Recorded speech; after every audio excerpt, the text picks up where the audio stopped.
and his numbers prove it. 1 run, 9 strikeouts, 7 2/3 innings for the 41-year-old who won his 5th game. And for the Mets, they go against Ubaldo Jimenez. Talk about a pitcher who has turned it around. Jimenez is having a reversal of fortunes. Can he continue it tonight? We are about to find out.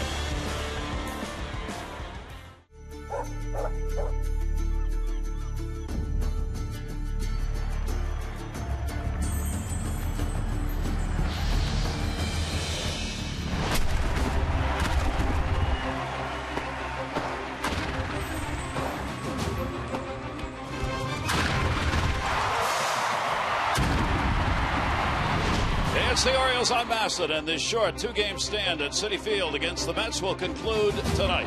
The Orioles and the Mets after a 3-2 loss for the O's in the opener last night. Hi, everybody. I'm Gary Thorne, and welcome. Here in New York, the Orioles continue their week here. 4 coming up against the Yankees. First, though, it's this game against the Mets and a chance to at least have a 1-1 series. The Orioles send to the mound one of the big stories in baseball, and certainly for the Orioles, and that's Ubaldo Jimenez. Talk about a change in fortunes. Let's take a look at the numbers. Last year compared to this year for the Orioles starter tonight. Let's start with the left-handers. Batting average down to 107. The OBP down from 380 to 242. Strikeouts. Look at that compared to walks. He's throwing strikes. And the ground ball numbers have incredibly gone up this season compared to last year. In addition, he's retiring leadoff batters at a 10% better rate overall. If you take a look at the righties, number from 238 to 149.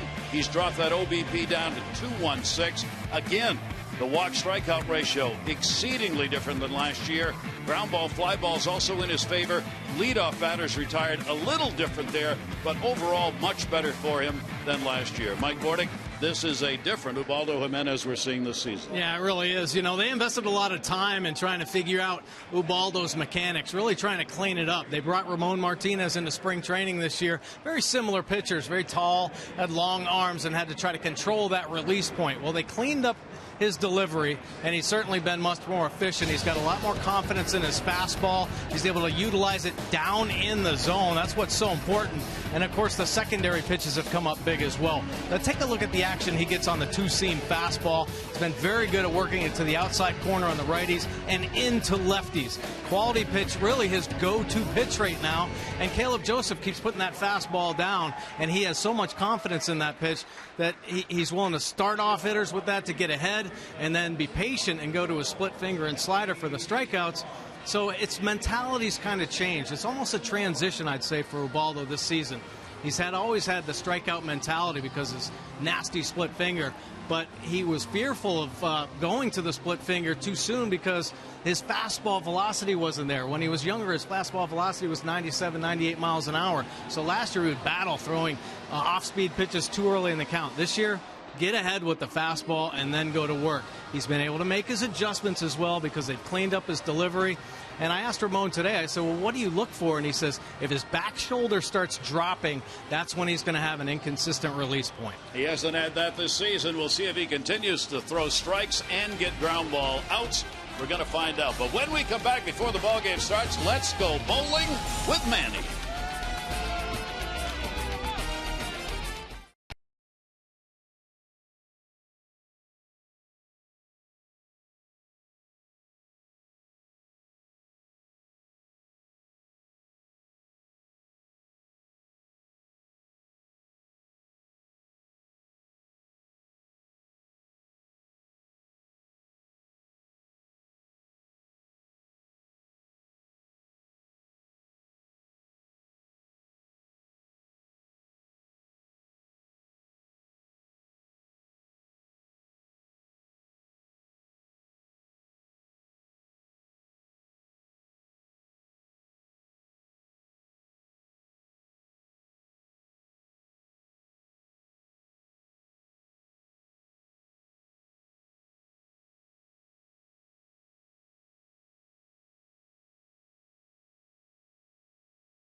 Book your low fare now at southwest.com.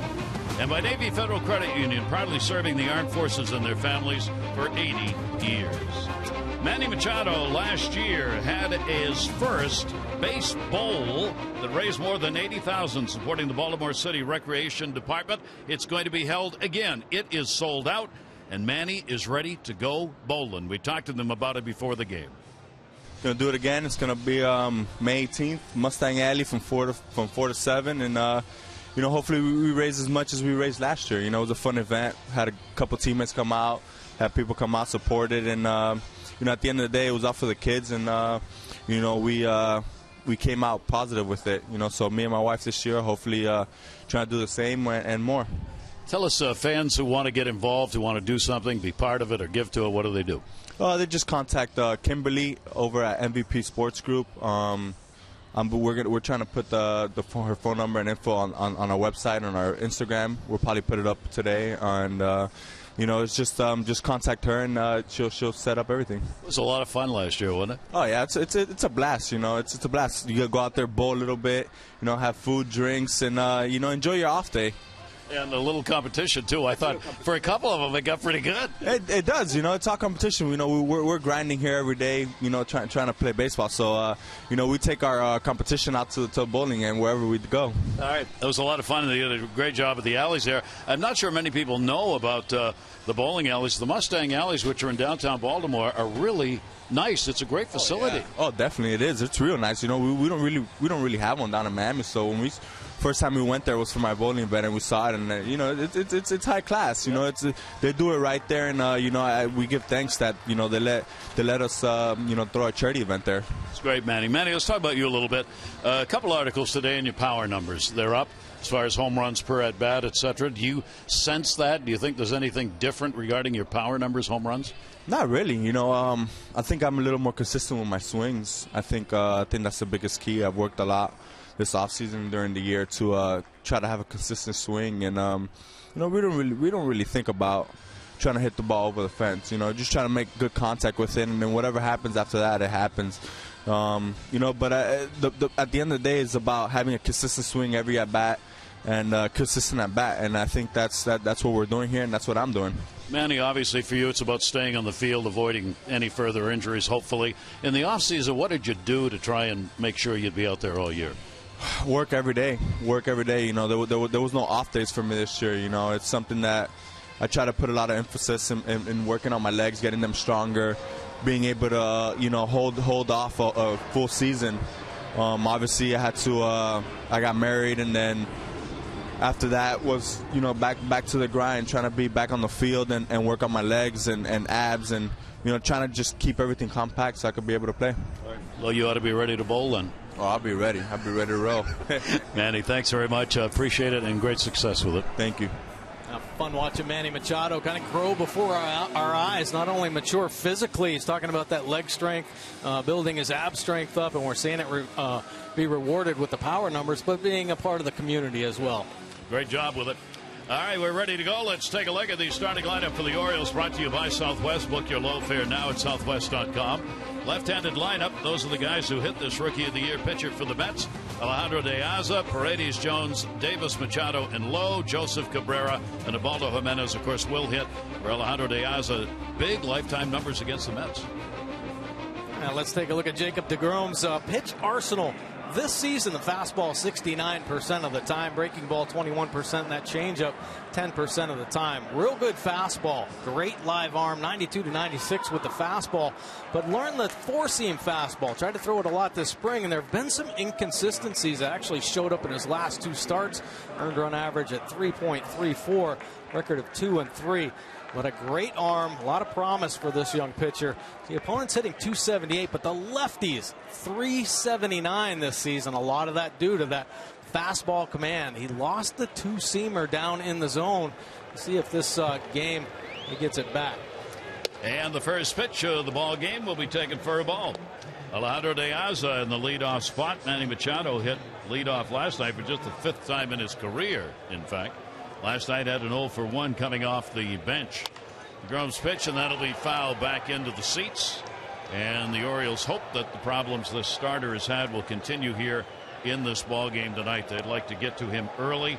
Last 2 starts against Washington, 5 1/3, 5 runs, 5 hits. Against the Yankees, 5 innings, 6 runs on 8 hits in that game. Grome's delivery, and that one came in on the fist a little bit. It's fouled back.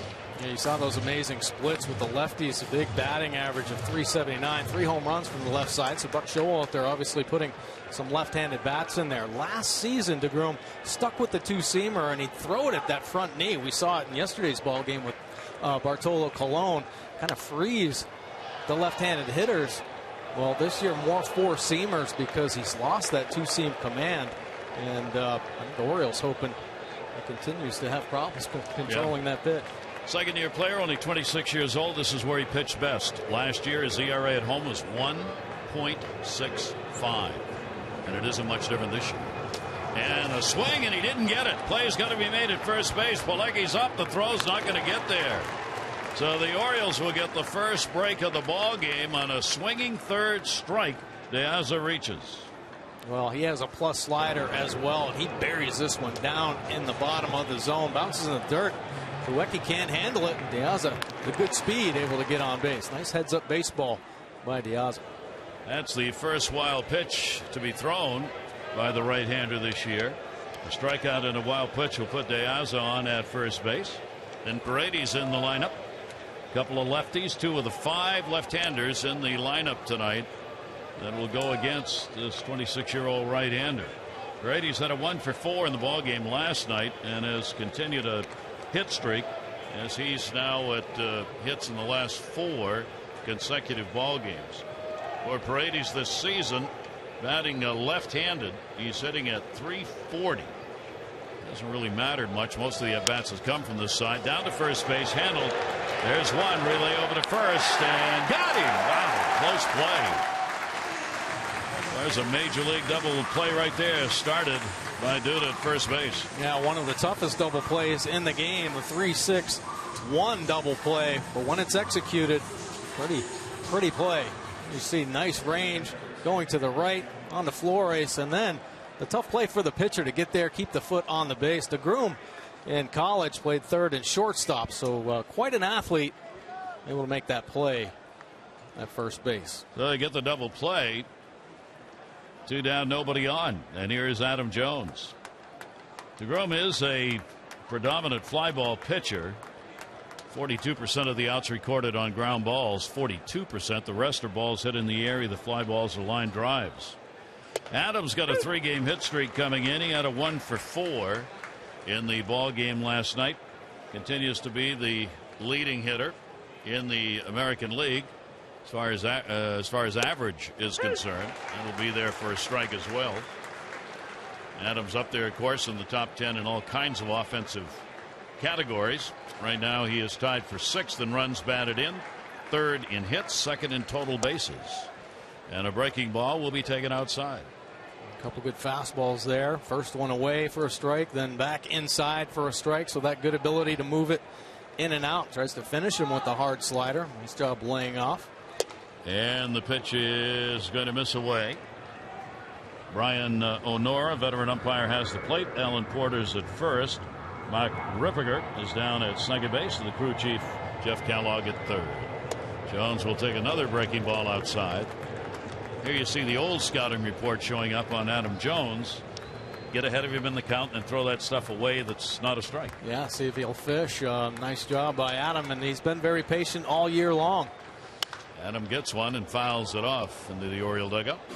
Take a look at the Mets defense behind DeGrom. Kadair, Lagars, and Granderson in this outfield. Flores and Herrera up the middle. Murphy and Duda on the corners, and Plawecki behind the plate. Mets have had to deal with a lot of injuries. Some young players. Herrera, very young player at second base. Learn how to play at this major league level, but they like his tools, and Plawecki behind the plate. DeGrom delivers, and a swing and a miss. A real good breaking ball. So he ends up with a couple of strikeouts. Faces only 3. Like Showalter in the Yankee lineup his team faces coming up.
New York Mets have Granderson, Lagares, and Duda, Kadaya, Murphy, and Flores, Milwaukee, Herrera, and DeGrom. And you see Lagares, their Gold Glove center fielder, last 10, hot. Take a look at Ubaldo Jimenez's pitch arsenal this season. That fastball 67% of the time. We've seen it. The good two-seamer that he can backdoor to the righties and right at the knees on the lefties. His earned run average is just 159 this season. Only 10 hits given up in his 4 starts. Opponents hitting just 133 off Ubaldo after a sensational start to the season. And he hopes the defense will look as good as it did last day. Oh my, oh my. Adam Jones flashed in the leather in last night's ball game, helping Bud Norris here, taking away extra bases. Great concentration up against the wall. Ran about 100 yards after that one, it seemed. Yeah. Boy, here's Curtis Granderson, their leadoff batter. Granderson had a 1 for 3 in the ball game last night. Average is just 236. On base percentage, though, is up there at 364. Primarily because of the walks. He is 4th in the National League in free passes. 286 lifetime hitter against the Orioles. This is the 87th game he's played against the Orioles. All those years with the Yankees. Defense playing him the other way, and he tried to slice and take advantage of it, but he missed it. Take a look at this Orioles defense. David Logan to start in left field. Adam Jones covering the whole outfield last night's ball game. Diaz over and right. Cabrera and Paredes up the middle. Machado and Davis on the corners, and Joseph back behind the plate. And Jimenez delivery is going to miss inside for a ball. Ubaldo Jimenez, the numbers are so striking. We talked about Bartolo Colon last night in his whip numbers. Walks, hits per innings pitched. For Jimenez, it is .79. That ball is put up in the air. That is deep to right field into the corner and playable and hauled in. A step from the wall, Diaza, as Granderson was bidding for another one of his leadoff home runs. Yeah, Granderson, a very dangerous hitter at the top of this Mets lineup. Of course, just a few years ago, back-to-back 40 home run seasons. Here, the split finger hanging up in the zone on the inner third, and he just misses, knocking this one out of Citi Field. Diaza able to track it down right at the wall. He's got 29 leadoff home runs in his career, and that was that close to being number 30. But it's an out. So one down. Lagares coming up, their center fielder, ended his 14-game hit streak here at Citi Field last night. A franchise record, nevertheless, as he had an 0 for 4, and he's still 5th in hits in the National League this season. Jimenez will miss outside to him, and the count will go to 2-0. Talking about that whip at .79, Bartolo Colon, the ball game last night, his whip was .98. So Jimenez has a better walks, hits per innings pitched than did Colon. If you said that at the start of the year was going to happen, people would have given you a lot of money on that bet. Foul back off the screen. Yeah, it's been nice to see Ubaldo kind of transition through this season. Much more aggressive in the strike zone. Not afraid of the contact. Yeah, he isn't throwing the 97-mile-an-hour fastball anymore, but great movement on that two-seam fastball. When he's down in the zone, you saw the ground ball rates very high. Let the defense play behind you. Pitch on the way, and that's going to miss outside. And Lagares with a full count, 3 balls, 2 strikes. And then as last year, it took him almost 19 pitches per inning to get through an inning. This year, 15.3. He has lowered that by over 3 pitches per inning, which is an enormous difference in baseball to have that kind of a change from one year to the next. 3-2 delivery on the way. Lagares will chop it. This will be a very tough play. Manny Machado's got to cut it off, gun it, and he will get it. Shortstop plays that, and it's an infield hit. Oh, you're right. Great read right there by Manny Machado. Take a look at our Express Care stat by Express Care, a LifeBridge Health partner. For locations, visit whywaitintheer.com. Now, fewest hits allowed in first 4 starts of the season since 1954 for the Orioles. Steve Barber leading the way back in '67 with just 9 hits given up. But there's Ubaldo this season. In his 4 starts, just 10 hits. Boy, if they had a hard time getting to him. Been very efficient, very aggressive in the zone. And it's nice to see that turnaround after the struggles he had last season. Everything's starting to come together for Ubaldo. Infield shift is on against Lucas Duda, first baseman. He will take the pitch for his strike. Duda had a 1 for 4 in the ball game last night. Good average, very good average. A couple of home runs, 12 RBIs for Duda. 2 down, nobody on here in the first inning. Jimenez delivers, fouled off. And the other thing you'll notice, Oriole fans who watched Jimenez last year, is the pace of the game. He's picked that up a lot. Yeah, he really has. I mean, it's just a total transformation, I think, here this season for Ubaldo. Much quicker tempo to his game, more efficient delivery. How do you go from last year having 41% of your outs being ground balls, 41, to 67% this year? Yeah, well, he's keeping it down in the zone much better. I think there are just too many inconsistencies with trying to repeat that delivery. I mean, it's really been a knock on Ubaldo his whole career, but I think when he was younger, his velocity was so much better, 97, 98 miles an hour, he could get away with mistakes in the zone. Well, he's lost that much velocity, 89, 90 miles an hour, so you better be able to locate your fastball and have movement in the zone, and that's what he's got this season, keeping a lot of balls down, working below the knees or at the knees, and get a lot more ground balls that way. He's got 2 away here and a 2-ball 2-strike count. His 7th career start against the Mets. He's 2-3 against the Mets with a 3.40 ERA. Good ERA. Last faced the Mets in May of 2011. That's hit hard into the shift. That's Manny Machado, perfectly positioned, and he will record the out, and it's a 1-2-3 inning for Jimenez. Beautiful night here in New York. Temperature at 64 degrees and lots of blue sky.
Selected. Another $500 for every Orioles home run hit tonight. Play baseball bucks scratch offs went up to $50,000 or enter non-winning tickets for a chance to be the contestant of the game. Visit mdlottery.com/baseball. Gene, good luck. Bit of a sprinkly day, not showers, but occasional sprinkles today in New York, and they were talking about maybe rain tonight. No sign of that.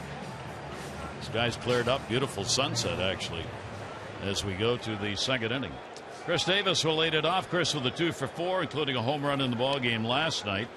Orioles got both their runs on homers.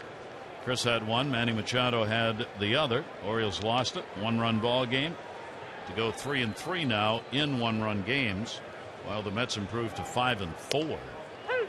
And the pitch will be taken for a strike. Unfortunately for the Orioles offense last night, a couple home runs, but both solo shots. 0-1 delivery on the way, and Davis will take that one inside. Orioles' first interleague games, these two against the Mets. Orioles last year 12-8 in interleague play. New club record for the O's in win percentage. And Davis going after the long ball right there, fouls it back. Chris Davis got into one last night. They bring the closer in, and it's some cheese. 97 miles an hour away, and he gets on it. Line drive. left center field. It got out of the stadium in a hurry. Now 24th career interleague home run for Crush Davis. 1-2 strike delivery to him, fouled off. Against the Mets, he's now 2 out of 12 at the plate, and that was the first home run that he's had against the Mets ever in that ball game last night. Orioles have got 20 games against National League opponents combined.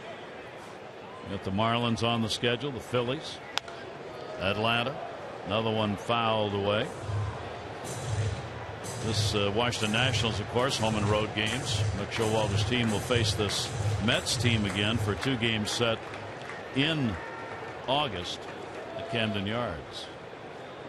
1-2 strike count on Davis. Shift on against him. And Chris will go down on a high heater at 95. Exploding fastball trick there, just taking off up in the zone. Talk about the great arm, easy velocity. 95, climbing the ladder here. Davis can't get the bat head to it. Jacob deGrom has now had 3 Ks in this game, so he's got 26 strikeouts in the 32 1/3 innings that he's pitched this year.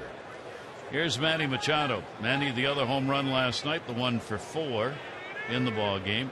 David Lowe will be waiting on deck. Pitch will be up high for a ball.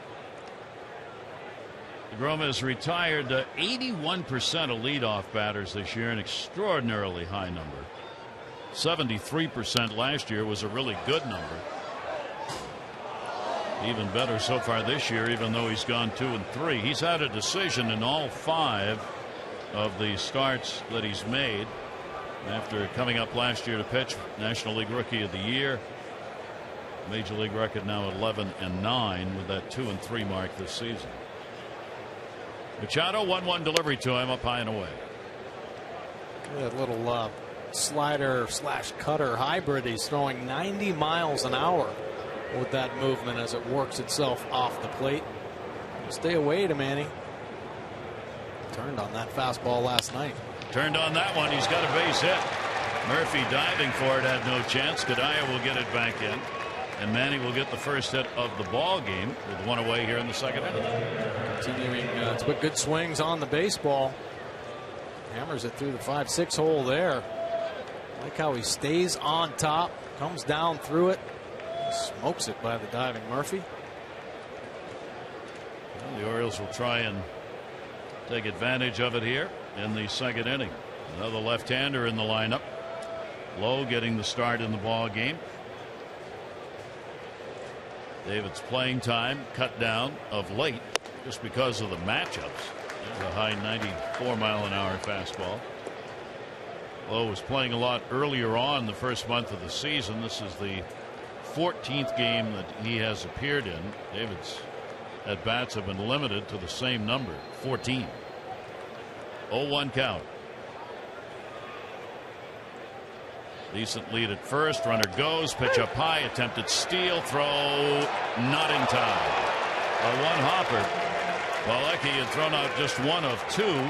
And the Orioles are going to try and run a little bit, generate some offense. Hey, why not? Nice jump here from Manny Machado. Quick glance in there to make sure David Lowe doesn't swing. Gets his hand in there for us, blocking a little bit, getting that left foot in front of the base, but Manny able to sneak that hand in just in time. 4 for 4 for Manny stealing bases, and you see why you're supposed to straddle the bag when you take that throw. Yeah, exactly. Which the Orioles teach. You stay in front of it like that. That gave Machado a lane to get his hand in, and he did. So now a runner in scoring position, 2 strike count on Lowe. He'll rip it, and it's just foul. Orioles didn't get many chances last night. They ended up 0 for 3 with runners in scoring position. Scott Coolbaugh, the Orioles hitting coach, was talking about that today. Scott said a lot of numbers can be ill-defining, if you will. It's about the chances you get when they come in a game and what the game looks like at the end. You never know when you come up in an at-bat with a runner in scoring position whether it's going to matter in the end or not. If you win 15-2, it gets overlooked. If it's a 3-2 game like last night, then it makes all the difference in the world. Swing and a miss. He blew that one by at 96. Yeah, really tough to catch up to the high fastball. Good velocity, 95, 96 miles an hour. And you have got to stay on top. A good swing from David, but the extra life at the top of the zone. The Groom wins that one. 4 strikeouts for him. So Machado won at second base with 2 down now, and that'll bring up Caleb Joseph. Caleb had an 0 for 4 in the ball game last night. Still at 286, couple of home runs. He will foul that one back.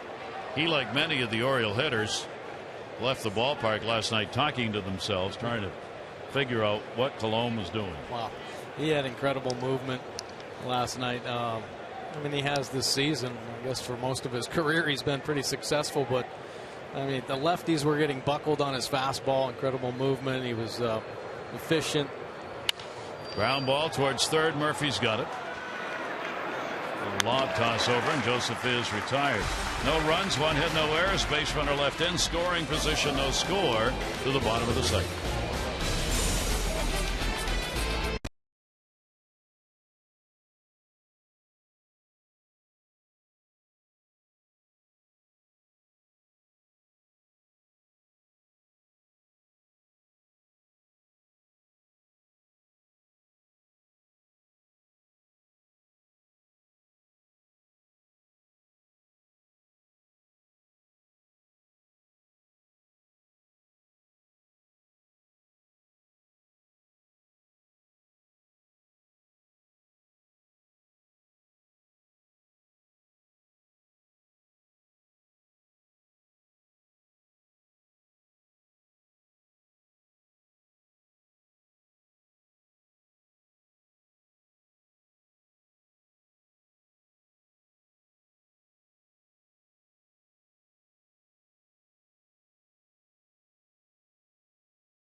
One of the things the Orioles have done to preserve their starting pitching for the course of the season, I was looking today to see how many starts had been made by the Orioles starters with an extra day or more rest. Instead of working on the 4 days rest, pitching on the 5th day, the Orioles aren't doing much of that anymore. For Jimenez, Chen, and Tillman, they have all had 4 starts with 5 or more days rest already this season. And Gonzalez has had 3 such starts, as has Norris. So they've all started many more games when they've had 5, 6, or 7 days rest than they've had 4. And that seems to be the plan for the course of the season. Now, some of that comes about because you've got days off. The Orioles have gone with 5 pitchers and not skipped one. First month of the season is always a little bit tricky. That's a lot of days off, though. 0-1 delivery. Kadire up, and he'll take it for his strike. Kadire 1 for 3 last night. Couple good fastballs right there from Ubaldo. You talk about that good 2-seam movement. Kadire getting a good look at it. Kadire, Murphy, and Flores will be due up. 0-2 delivery. Kadire will take it, and very close, but not quite. Brian O'Nora fools me. He moves back as though he's going to raise the right arm and call a strike. Yeah, he jumps back quick. He jumps back quick, but then doesn't do anything. 1 ball, 2 strike count. And Kadire will take that one in the dirt. The Orioles are trying to break a skid against the Mets. They've lost the last 7 games that these 2 teams have played. They are now 9-20 all time against the Mets. 2-2 to Kadire, and that'll be outside, full count. Kadire, the veteran hitter, being very patient. Couple close pitches. Never had a hit off Jimenez, 0 for 8. And he will get a walk. And a leadoff walk here in the second inning.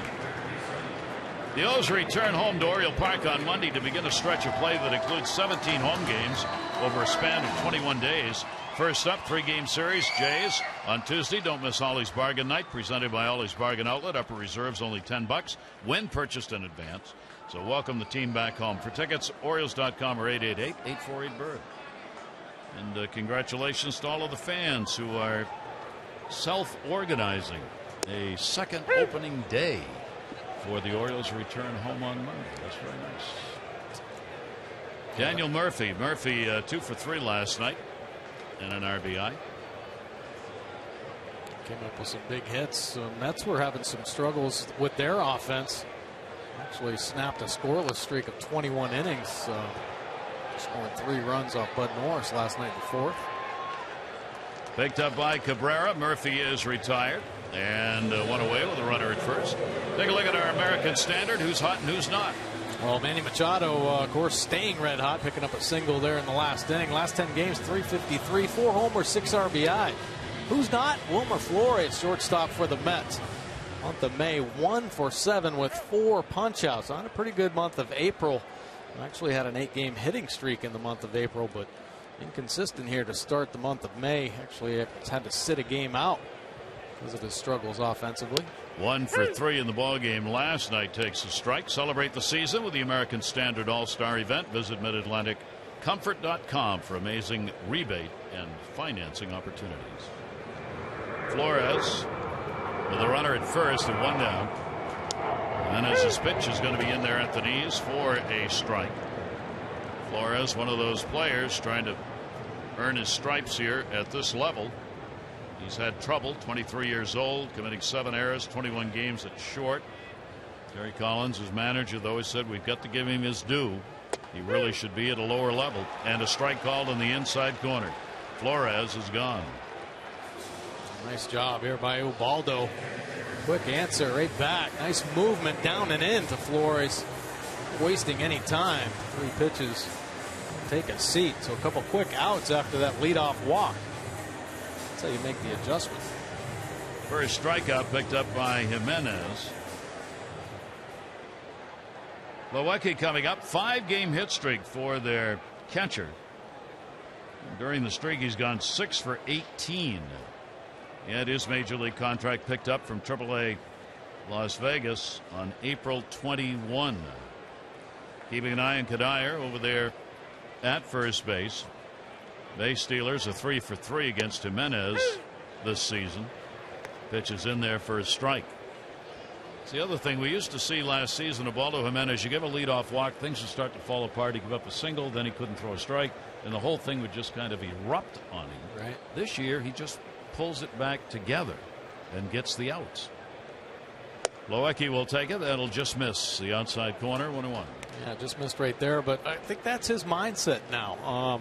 To be able to make the adjustment, in-game adjustments a lot quicker. I think last season, just trying too hard to come up with a big pitch, maybe keeping the ball too far down in the zone or wanting a strikeout to get out of an inning and just force the issue. Now, here it is. Trust his movement and attack the zone.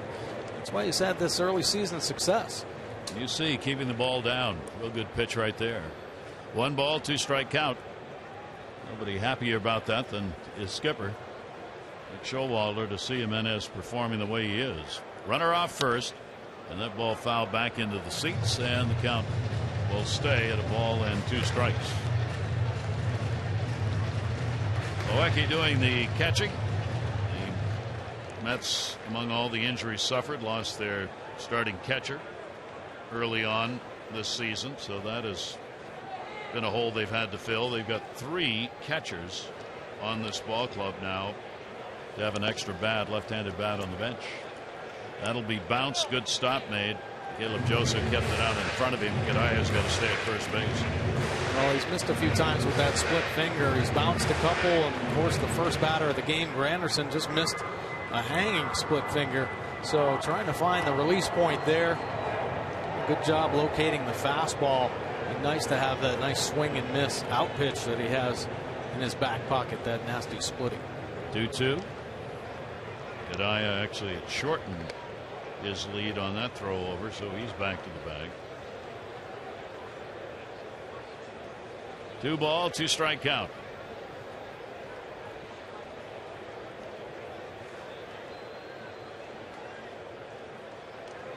Concerned about Kadire going here at 2-2 with 2 down.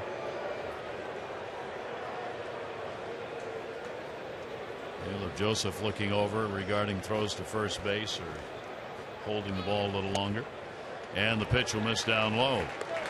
So another full count. I think we've had 3 of those now in the ball game from Jimenez. 3-2.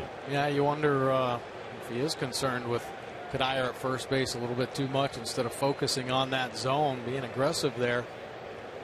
7th pitch of the at bat. In addition to 3 throws to first base, runner will go here, and a pitch is away for a ball. So a couple of walks here in the inning. One with no outs. This one with 2 outs. 2 on for Herrera. A little surprised about that breaking ball call. He's keeping the fastball down in the zone. You don't have to keep throwing it until you get hurt. I mean, probably his best pitch this year is the ability to locate that fastball down and away. And I think all good pitchers have that.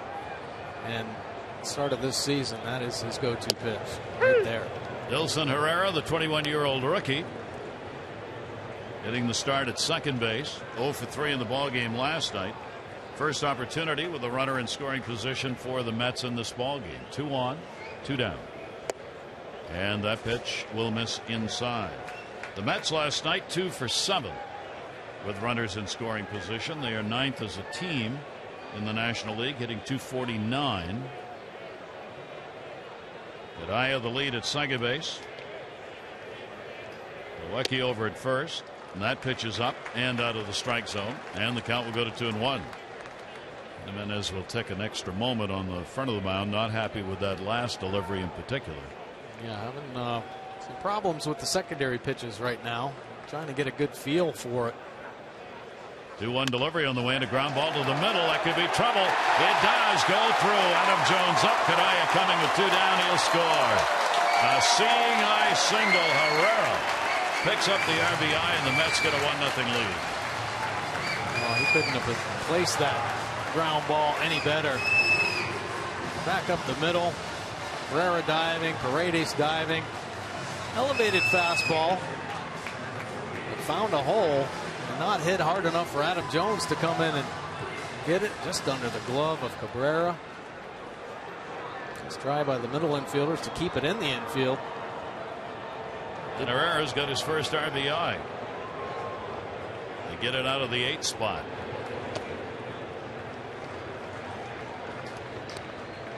So runners at first and second, 2 down.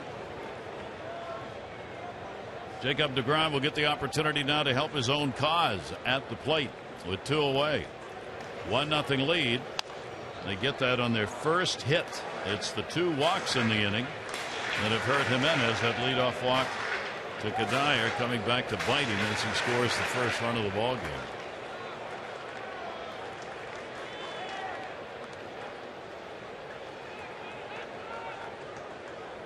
DeGrom after his first hit with the 0 for going in the at-bats he's had this season. 1 ball, 2 strike count. DeGrom taking some healthy cuts. Now, we talked about him in college, played third base and shortstop. So he's had some at-bats, and of course playing in the National League. Healthy rips there, trying to help himself. He will take the pitch inside. Last year he hit .217. He had 10 hits and 46 at-bats. It's not bad. A couple of RBIs. And among the 10 hits, 2 doubles. Out of DeLand, Florida. Jimenez delivers, and that will be fouled off. And the count will stay 2 balls and 2 strikes, so he's making an at-bat of it. He was a 272nd overall pick in 2010 and becomes the National League Rookie of the Year. Yeah, pretty impressive. Now, he had Tommy John surgery, so missed all of 2011. And when he was coming back through, he just shot through the minor leagues. The second base Paredes up with it, makes the play over to first to record the out. But the Mets get on the board. They pick up a run on a hit, and they leave 2 on. 1-0 Mets.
New York City police officer who was slain in the line of duty over this past weekend, honored in the ballgame yesterday, was an Oriole fan. Even though from New York, he and his dad were both Oriole fans. They had tickets for these two games here in the city. They had come to Baltimore many times to watch the Orioles play at Camden Yards. The Orioles sent for a home jersey, which arrived here today. That is the jersey autographed by the ball club and will be presented, or has been presented, I'm not sure whether it's been done yet, today to the parents of that slain police officer and an Orioles fan. It was a tough night last night. Flags flown at half-mast in honor of that police officer, and they were here in force last night to honor him, and the Orioles, of course, doing the same, particularly when they found out he was an Orioles fan. Yeah, obviously a terrible tragedy. And the Orioles trying to do a little bit to comfort the family there. We go to the third inning. A 1-0 lead for the Mets. Graham will be facing 8, 9, and 1 in the order. Everett Cabrera an 0 for 3 switch hitter for the Orioles. Gets another left-hander in the lineup. Murphy in at third base to take away the bunt, and the pitch will be up high for a ball. Cabrera 119, 118 right-handed, and 238 left-handed. No home runs, 4 RBIs.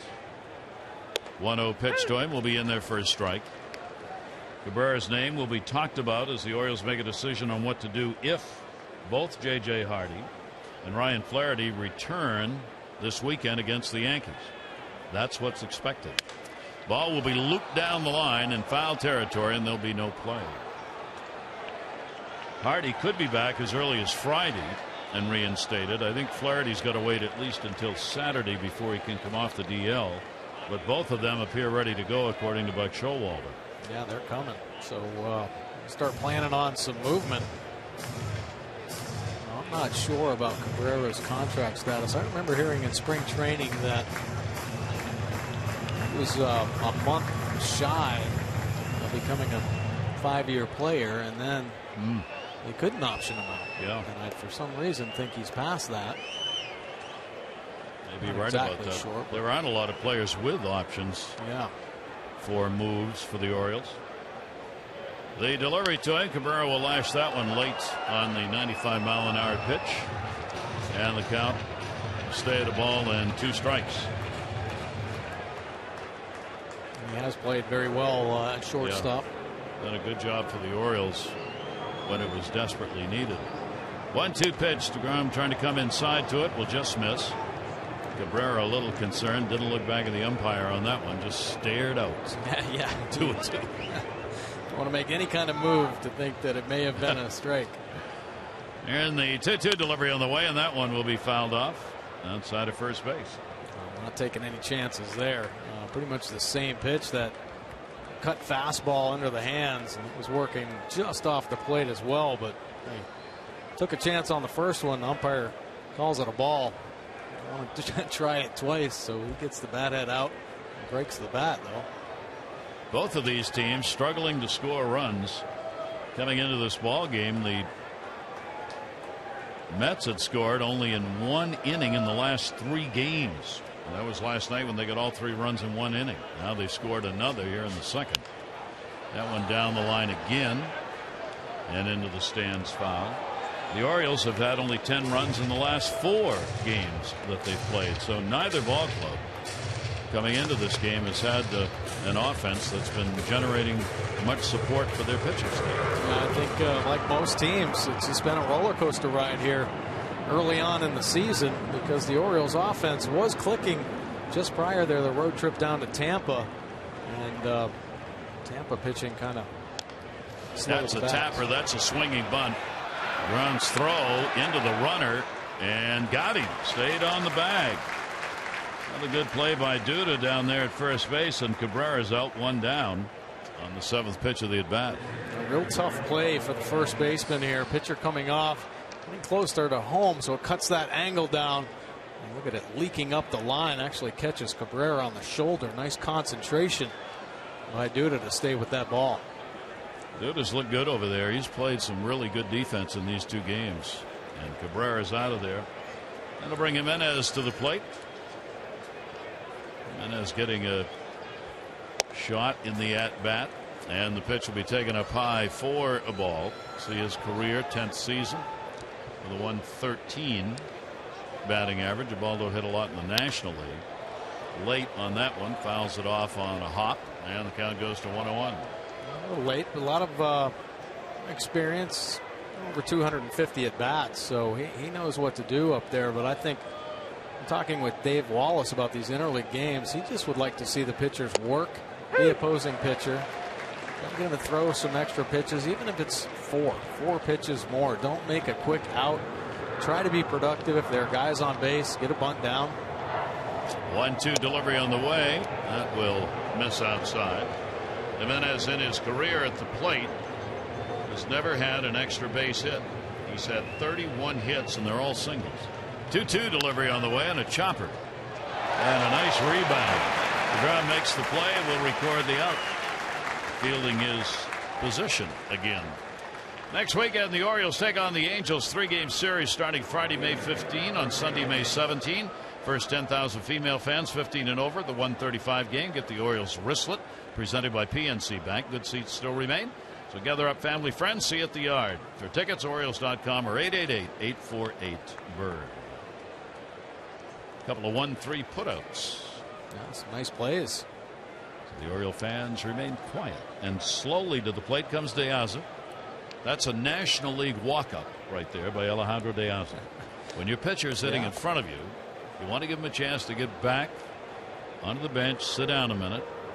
It'll take a long time getting to the plate and trying to have an extended at-bat. 2 down, nobody on. De Aza bunting. It's a beauty. That's an infield hit. That's as good as it gets right there. Alejandro De Aza lays one down with 2 away here in the 3rd. Yeah, perfect bunt. So he stalls a little bit. I think he might take the first pitch just to give Ubaldo a little bit extra time, but tricks him. Lays down the perfect bunt. Great spot. Nobody makes that play. Maybe Manny. Kills it out on the grass. That's where you want it. It's a good grass to bunt on. It's slow. It'll really grab a hold of that baseball if you can get it out there on the grass, as you saw right there. So Paredes up. Get into a double play his first time up. 2 down. Second hit for the Orioles. And now De Aza will garner the attention. As would he take off here to try and get himself into scoring position with 2 down here in the 3rd inning. And he well might. De Aza 2 for 4 stealing bases, and the pitch will be inside. If you send him here, and even if he records the out, you get Paredes to lead off the inning. He was in the mold of a leadoff batter anyway. Yeah, that's a good way to look at this. And the Orioles offense needs a little spark. They sent Manny in the last inning. Paredes with a big cut, can't catch up. Paredes has got a 4-game hit streak as he's continued to pound the baseball for the Orioles. He's joining the ball club. Hitting at .339. 3 home runs and 10 RBIs.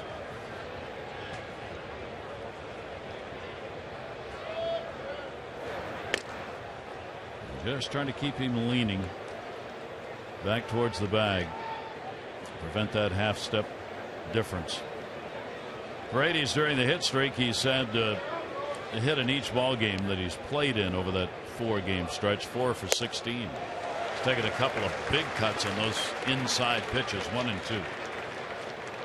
Well, these little cutters under the hands, nice late movement, holding great velocity. Typically the ball down is going to be a 2-seam fastball that'll kind of run back over the plate. And Paredes hoping it was going to move that way instead. Under the hands, a big second strike.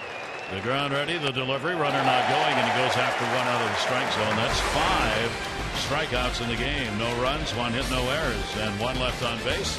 Mets are on top, and nothing like a good meatball sandwich, and that's a good one.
leading the way. Trouble pitching at home, 5.75 compared to that 3.64 on the road. And the Orioles right in the middle, 4.95 earned run average at home, 3.76 for a differential of 1.19. Now, it's only 10 starts they've had at home, but 6 of them they've given up 5 earned runs or more, and 2 of those games 10 runs and 12. So it will definitely even out. Last year they got off to a slow start at home as well. Once they start getting more home games under the belt, and it's nice to see this pitching staff really starting to get on a roll, get deeper in ball games, so that'll bring that differential closer together. And the pitch by Jimenez, taken by Granderson, who flied out his first time up for a ball. Ball to Jimenez with a shift on behind him defensively. Machado on the grass at third. Granderson tried to take advantage of the shift in the ball game last night, so the Orioles not giving him that room that he had. Normally Machado would be way back towards the outfield grass playing shortstop, but he's in. Won't need it there. Way back in right field, and goodbye home run. He almost did it the first time, and he does it the second. Granderson with a homer and a 2-0 Mets lead.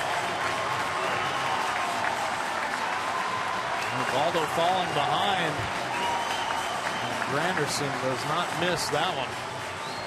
It's a laser out of Citi Field. Second home run of the year. Not only does he have the 18 walks, but he can hit mistakes. This fastball stays in the center, and he punishes the baseball. That's his 22nd home run against the Orioles in 87 games. 22 home runs against the O's. Curtis Granderson. For Ubaldo Jimenez, third home run he's given up, second to be hit by a lefty. Juan Lagares inside doing. Take a look at Granderson's home run swing now. 2-0. It's cookie time, and there it is, right down the middle of the plate. That's a true line drive home run. They all put up in the air, high center. Jones. Adams got it. Let's open up our Major League notebook regarding managers. The Cubs aren't winning the World Series overnight, but they made the right manager. Joe Matt for a major march in that direction. That from MLB.com, Mike Bauman. And from Ken Davidoff, New York Post. This season represents the Mets' biggest stake in a long time. Collins remembers that pressure and embraces it. He'll be better than ever.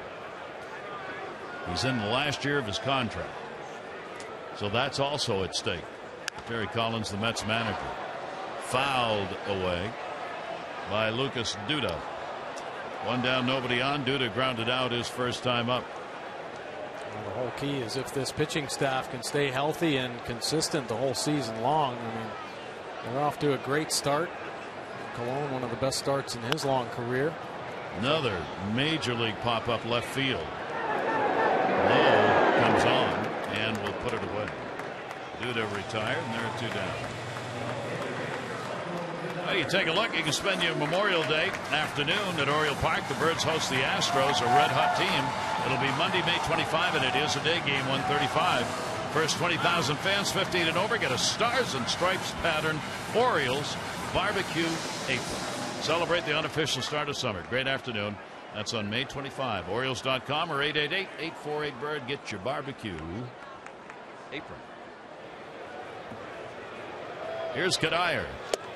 Swing and a miss. Good pitch down and away. Kadire drew a walk, second inning, scored a run, RBI single by Herrera. Brought Michael Kadire home. 0-1 pitch to him. Strike in the outside corner. Jimenez with 2 walks, 1 strikeout. Mets have 2 runs, 2 hits against him. Home run to single. Kadire will take it away. Nice try right there to bring that 2-seamer back on Kadire. Now Kadire, that's what veteran hitters do. He didn't get the bat off his shoulder, and Jimenez walks him in his first at bat. Well, he thinks Ubaldo's going to try to get ahead. Chopper, slow roller. Man, he's got no play. That ball had some English on it. Took a spin on that last hop, and Kadire's on with an infield single. Yeah, it did. So the movement on Ubaldo's pitch, along with the spin that it's generated off the bat of Kadire. Manny wanted to barehand that ball, but it did. It kicked back on him, had to glove it, and a little too late for the transfer. But the wise choice in that situation. He wasn't going to get the out. He didn't want to throw it away. So hit number 3 for the Mets. Here's Murphy. Popped out his first time up. One of the hottest hitters in the lineup right now for the Mets. 304 over the last dozen games and 13 RBIs. He started out the season hitting just 140. He was 7 for 50 in the first 15 games. That's why his average is only 216. That pitch will miss outside, and a 2 for 3 in the ball game last night continued the hot streak for him. Yeah, pretty impressive the batting average, but the amount of RBIs, 18 RBI already. He is 6th in the National League in runs batted in. 2-0 delivery to him. He got a hold of that one to right field, but it's playable. De Aza will settle underneath it and to make the catch. So a run in on a couple of hits, no errors, 1 left on. Home run by Granderson, his 2nd of the year, and the Mets have a 2-0 lead.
Southwest Airlines. Book your low fare now at southwest.com.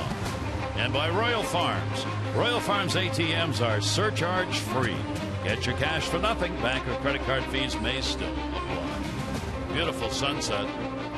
Queens, New York, where we are. The Mets have a 2-0 lead, trying to take both ends of this short 2-game set. The Orioles move to the Bronx tomorrow night, take on the Yankees. It'll be Chris Tillman against Nathan Eovaldi. Tillman 2-3, Eovaldi 2-0. Then Miguel Gonzalez, Adam Warren, Wei-Yin Chen, and Chase Whitley. And the Sunday game will have Bud Norris against Michael Pineda. The games on Thursday, Friday, and night games. 6:30 O's Extra, 7 o'clock for the ball game. Saturday, Sunday are day games.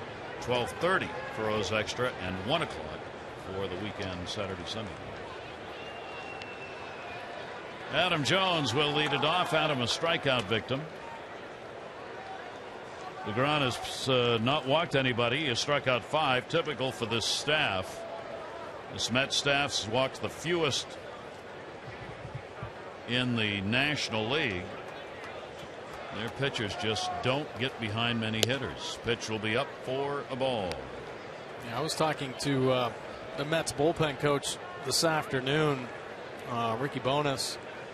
And he said, yeah, they're all aggressive. They're aggressive in the zone. Sure, they have good arms and good movement on their fastballs, but that's what their philosophy is. Attack, attack, attack the strike zone. Their starters have allowed only 3 earned runs in the last 29 2/3 innings. They've got a 3.02 ERA coming in, second lowest in the majors, behind the Pirates. That one just kind of swatted to short, and Jones is retired on the play by Flores. Take a look at our Jeep Inside the Numbers talking about those first pitch strikes. Yeah, Mets leading the way at 64.5. See down at the bottom, the O's 57.3. That was last in the American League, 29th in all of baseball. White Sox very good. Twins, Astros, and Dodgers on that list. The goal is to get ahead and then go to work with your secondary pitches. And that's proven to have success with that theory. And Chris Davis, who struck out his first time up, takes the pitch inside for a ball. Interleague play coming into today even at 15-15 for the American and National League teams. That'll be up high for a ball. American League has outscored the National League 155 to 129 coming into the game today.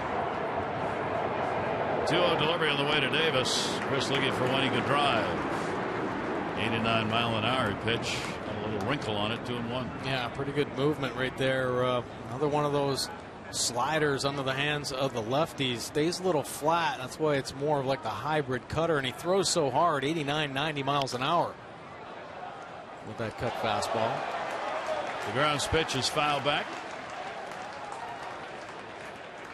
2-run record here at home. ERA here at Citi Field 1.45 this year. We mentioned last year 1.65.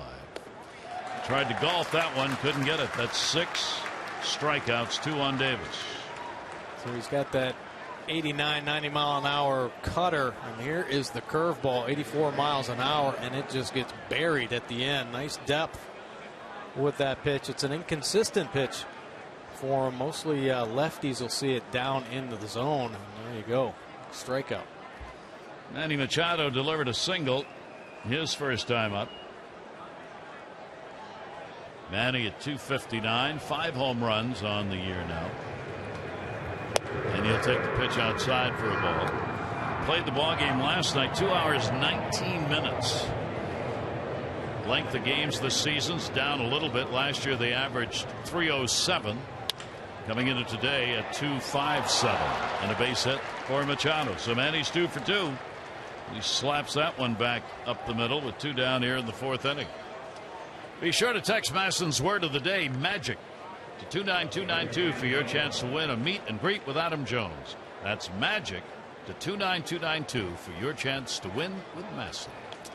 Steve Pearce on the right. I talked with Steve before the game. He had food poisoning. He had to go into the emergency room, and he had intravenous liquids. Yeah, he is hurting. So he says he feels much better. Hasn't lost a couple of pounds, he said he's lost. But he has not been available but in emergency situations. Last night, again tonight. He was out there taking BP today, so hopefully going into the Yankee series he'll be available. Yeah, that was a good sign to see him on the field and actually swinging the bat, because he was down and out for a couple days. 1-0 count with 2 down. And a swing and a miss on one up high. Low, a strikeout victim on that very kind of pitch his first time up. Yeah, he's chased a couple of high fastballs. Now it looks good, but you see the extra life he has. 94, 95 at the top of the zone. Real hard to get to. David just zoned him down a little bit. 1 ball, 1 strike count. Pretty good lead at first for Machado. Oof, fouled off hard as he got way around on that one over by the Met dugout. Grounds the pitcher who pitches backwards, if you will. If he gets the first strike on you, the average is 322. If he doesn't, it's 205. So that's the reverse of what most pitchers' numbers are. 1-2 count. Just a little toss. Manny was leaning a little bit. He stole a base in the 2nd inning.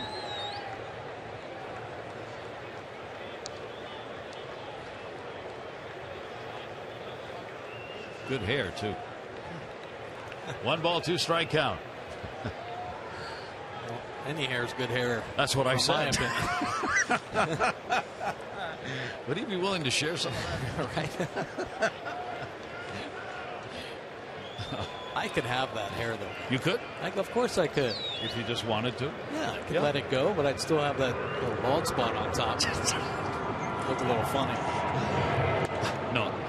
I talked about him pitching backwards. I think you're describing the hair situation a little bit backwards on that. You could take all of that hair, put it on your head, and you'd still have a little hair spot.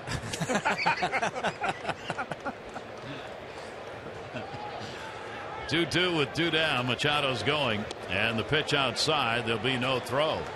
So Manny is 2 for 2 in stolen bases in the ball game and gets himself in scoring position. There you go, run Manny, run. Nice job. Probably Wayne Kirby getting in his ear over there at first base. Great pitch to run on. Picks the off-speed pitch. He wanted it the whole way. Didn't even look back.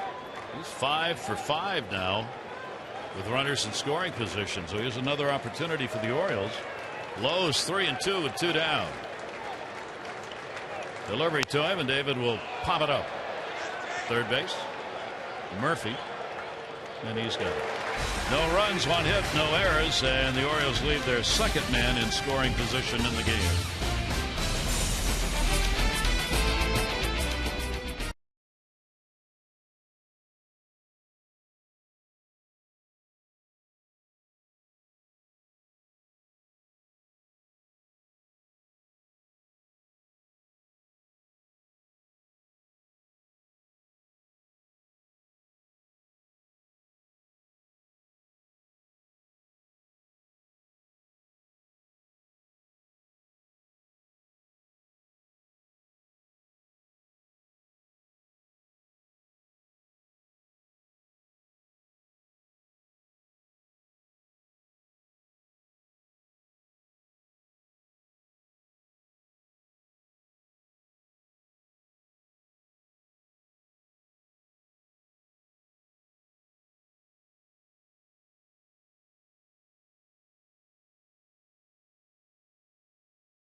He said, after we've lost 9-12, so it's been disappointing. We met today. I'm optimistic about the rest of the season. That from the Boston Globe.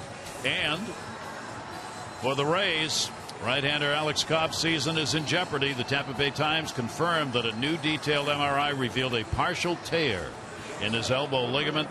That from the Tampa Bay Times, that would be a very real loss for a club that is so relying on its pitching. Yeah, it really would. I mean, they've been counting on Cobb coming back. Partial tears don't require surgery. I think they'll probably take their time and try to rehab it back, but just another setback for the Rays in that rotation. Flores will lead it off against Jimenez. 2-3-0 for the Mets, 0-3-0 for the Orioles. And the pitch through the cotton candy is a strike. And selling cotton candy walked right up the aisle in front of us and obliterated home plate, which isn't a bad thing when it's cotton candy or ice cream, either or. 0-2 count on Flores. Called out on strikes his first time up. 62 pitches thrown by Ubaldo Jimenez so far. He'll go outside with that one. 1 ball, 2 strike count. Jimenez with a 2-win, 3-loss lifetime record against the Mets, trying to even that up in this game. 1-2 delivery off the fist. Paredes over to Davis. Leadoff man retired here in the bottom of the 4th. The Orioles host the White Sox. This is that special single admission doubleheader. Makeup games played on Thursday, May 28, 4:05. Tickets for the originally scheduled Monday, April 27 game valid for this twin bill. Additional tickets still available but won't last. Enjoy 2 games, price of 1. An affordable day-night at 888-848-BIRD. Again, that's a single admission doubleheader against the White Sox to make up those games lost. Pitch is taken down low for a ball. Milwaukee at the plate, drew a walk his first time up. Jimenez 2 walks in that second inning, 1 scored. Herrera had the RBI single. Granderson a home run in the 3rd. Outside corner missed. 2-0. Just missing there. A couple fastballs, but showing some consistency, trying to get ahead. But look at the nice group of the first 2 pitches. Just missing on the outside corner. 2-0 delivery, and that's going to be up high. So he falls behind 3-0 with Herrera waiting on deck, and the shaking of the head and a sigh from Dave Wallace, the pitching coach. In there for a strike, 3-1. Yeah, he wants him to just attack, have him put the ball in play. There's just too much movement. He keeps the two-seamer in the zone and down. Not a lot hitters can do with it. They're not going to do much damage unless it's up. Under Manny's glove it into left field. Kadaya going over to get it, or rather Lowe going over to get it, and that'll be a base hit. Milwaukee on twice now with a walk and a single, so again, chance for an inning for the Mets. Yeah, and here's a pitch now. Ubaldo falling behind, so it's an elevated fastball. That's where he doesn't want to leave the ball. Manny, nice effort to dive for it, just nicks the end of the glove. He got on top of that one. Laser down the left field line. Herrera got the RBI on a base hit in that second inning. One down. Infield a double play depth, and the pitch will be up and in for a ball. Played with the Mets last year in 18 games. Had 11 RBIs. 3 home runs in the call up last year. And a check swing. Did he go? Check at first base? No. Alan Porter.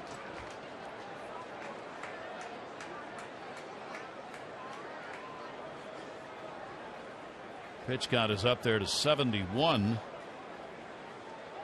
with 1 out here in the 4th inning.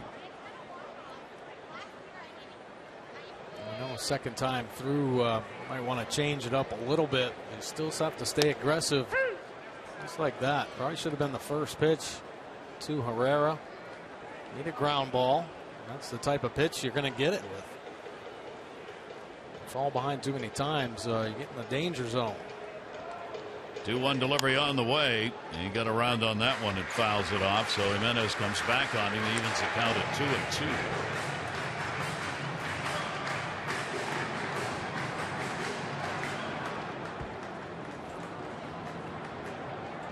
Jimenez really having to work here in this ball game. Another low scoring affair. Looked pretty good but missed. So another 3-ball 2-strike count. And there have been too many of those in this ball game for Jimenez, forcing that pitch count up. He really has. He hasn't had the command of his secondary stuff, and falling behind too many hitters. Ooh, up the middle. That's going to be a base hit. Almost picked off Jimenez. So Herrera's on. He's 2 for 2 in the ball game. Bottom part of this order, 8 and 9, doing some damage. 4 times up, 4 times on. Yeah, right past the right hip of Ubaldo. Another base hit back through the middle for Herrera. So now DeGrom comes to the plate with a chance to really help himself out. See the runner in scoring position numbers. Ground ball to second base, his first time up. Looking for his first hit on the season. Look for the bunt. He doesn't do it. That's Jones coming. It's going to fall in. Base hit. Late start. Throw to second. Not in time for the force out.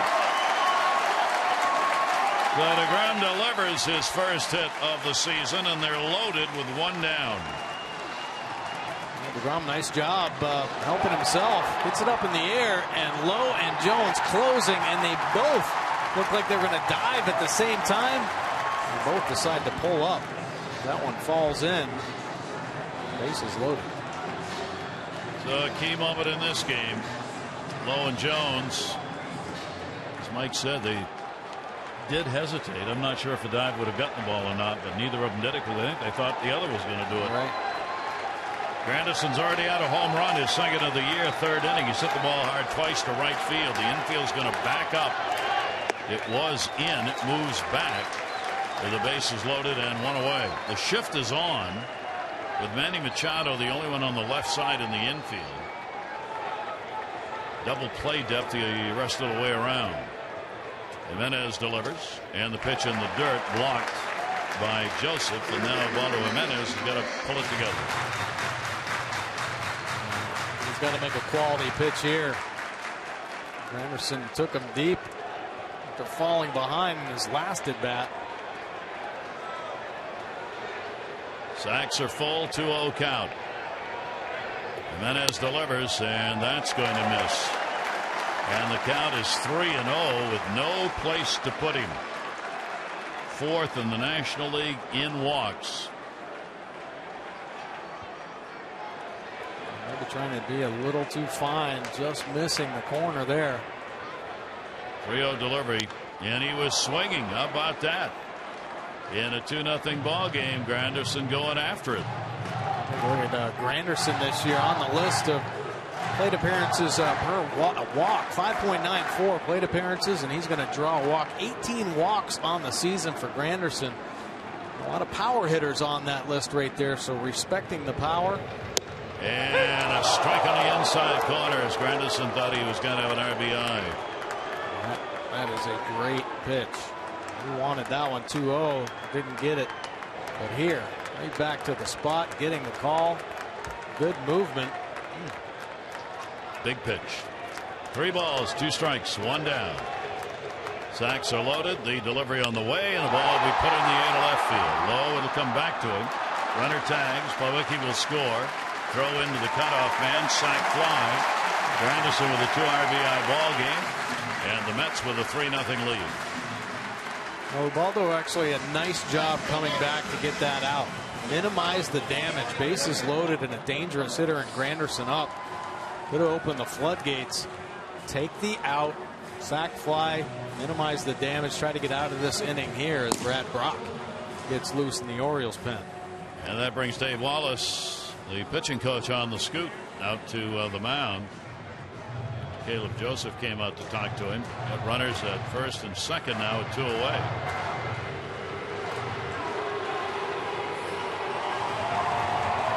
Pitching coach Dave Wallace being a little bit stern here. We saw him shaking his head in the dugout, disappointed he was falling behind too many hitters. You're not going to have a lot of success. You take chances that way. More aggressive in the strike zone. This is what they've preached to Ubaldo all year long, and he's actually had great success. We've seen it. Falling behind too many hitters, too many extra opportunities in hitters' counts, and the Mets starting to take advantage of it. So Juan Lagares, their number 2 hitter, is flied out, grounded out 0 for 6 in the 2 games. 2 on. He was going for 3 RBIs on that one. A big cut. So 1 more needed by Jimenez to get out of this inning. With a run in here in the 4th, with the bases loaded and only 1 down. That would be a worthy effort for Ubaldo Jimenez. Pitch will miss, up and in. 1 ball, 1 strike. A trying inning right here for Ubaldo, really working. Let's come up with a big pitch and get out of here. Just that 1 run going across. 1-1 off the fists. Adam Jones is there, and he's got it, and that will do it in the inning. 1 run, 3 hits, no errors, 2 are left on base. The Mets increase their lead to 3-0.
Nemo Gaines, the only graduate of the Naval Academy to throw a big league pitch. Cardinals reliever Mitch Harris has become the first Naval Academy graduate to win a major league game. He did it with the Cardinals last night. He said, "It's my first win and I'm excited. We'll celebrate later when we do bigger things." All right, congratulations to Mitch Harris. I thought his manager Mike Matheny said, "We know he's one of us, he's a ball player, but we understand this is a little different and a little extra." And the players and I, speaking for himself, Matheny, the manager, said, "We understand all of that and we love it." Yeah, oh yeah, for sure. Great deal of respect, and you know his name's going to get around the league, and I think he's going to become a very popular player. Yeah, you know, for the fact of what he's done and his served efforts, his full obviously, time in the Navy. I mean, he went in and served the full time out of the academy. Didn't ask for any relief from duty assignments, and then when he had fulfilled his requirements, came back and played. Here is Caleb Joseph as we go to the top of the fifth inning. 3-0 ball game. The Mets on top. Caleb grounded out his first time up. He'll take that one for a strike. For the Oriole catcher, home sweet home has been where he wants to be. Hitting .407 at home and a .194 on the road. And a check swing. They want it checked. And he went around, says Alan Porter. Nasty breaking ball right there. Caleb overcommitting. You got to turn it up a little bit to catch up to 95, 96 miles an hour. And it's fooled on the curve. DeGrom's delivery and a swing and a miss on another breaking ball. Caleb thought he'd fouled it into the dirt. Home plate umpire Ryan Honora says nope. Another good breaking ball. 3 quality pitches here. Nice finish on the end. Ending up down. Caleb might have hit the dirt. You can see there Plawecki getting the glove underneath. So DeGrom's got 7 strikeouts in the ball game. His season high is 8, career high 13. Bunting hit his foot with it. He got hit by the pitch and he's on. He tried to bunt that ball and it ended up dropping on his foot or ankle as he limps down to first. Check how much bite he gets on the breaking ball. Cabrera staying out there, just going to take the breaking ball, and there's just an incredible finish coming down, hitting him on the back foot. It doesn't feel too good. So DeGrom has had his first wild pitch and his first hit batter in this game, and Cabrera is trying to walk that off. Jimenez's night is done as Snyder will come up to hit. So Jimenez only lasts 4 innings in this ball game. The Orioles now will try and get the offense going and take advantage of the 1-out hit batter. Snyder comes up, having played in the ball game last night, 1 for 4. He had a single in it. Big lead at first base, bad foot or not, and the pitch is outside for a ball. Snyder looking to Bobby Dickerson down at third. Pinch hitter 0 for 1. Cabrera had walked off a really good sized lead over there, and that draws the attention of the Mets and make the throw over. Well, they know him from the National League. A lot of stolen bases with the Padres. So extending the lead to get in DeGrom's head. Orioles have stolen 2. Machado has 2 tonight, and there he goes. Cabrera's running. That's going to be a base hit into right field. Cabrera slides, doesn't know where the ball is. He'll head over to third base as Granderson gets it in. So the Orioles do take advantage of it. Snyder comes through with a pinch hit single, and the Orioles will get the potential tying run to the plate here in the 5th inning. A lucky break right there for the Orioles. Travis Snyder, nice piece of hitting. Cabrera on the run, but forgets to look back in to see if Snyder makes contact. He's straight stealing, doesn't turn and look, actually slides into second base when Granderson gets the ball. Fortunately, gets the head up in time to hustle on over to third. Bobby Dickerson's probably got a sore throat right now. Oh yeah. You know he was screaming at Cabrera at second base to get up and run. So Snyder comes through with a single. The Orioles have their 4th hit of the ball game. They're being out hit 6-4. And De Aza will come to the plate. Alejandro De Aza base hit. 1 for 2 in the ball game. Well, the Orioles, who have stranded a couple in scoring position, get another opportunity. And bunting. Suicide. They got to play at third. The throw, and he's out. He got partially blocked trying to get back to the bag. He started running as though it was a suicide squeeze, and then he stopped. Buck Showalter is making his way out to talk to the third base umpire and crew chief Jeff Kellogg. Well, you wondered, is Murphy impeding his progress back to the base? I don't think the ball led him into the runner. I think he positioned himself in front of the runner. So that's going to be Buck's argument there. And no chance to get back to the base.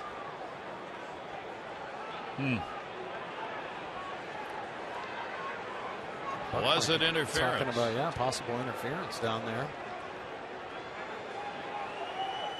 That is a judgment call for the umpire. There's no question he was impeding him getting back to the bag, but has a right to cover the bag. The question is, did he do it properly while still allowing the runner his ground? Boy, that's a big play. Do you think that was a suicide squeeze? I mean, he started running. I think a safety squeeze. If it was a suicide squeeze, I would think Cabrera would just keep on coming. You know? I think a little safety squeeze. I think De Aza wanted to get it more towards second base. Cabrera just got caught out there in no man's land. Pretty nice play by DeGrom. So it goes as a fielder's choice and a 1-5 on the putout at third. The Orioles now have runners at first and second base. And the delivery is swung out and missed by Paredes.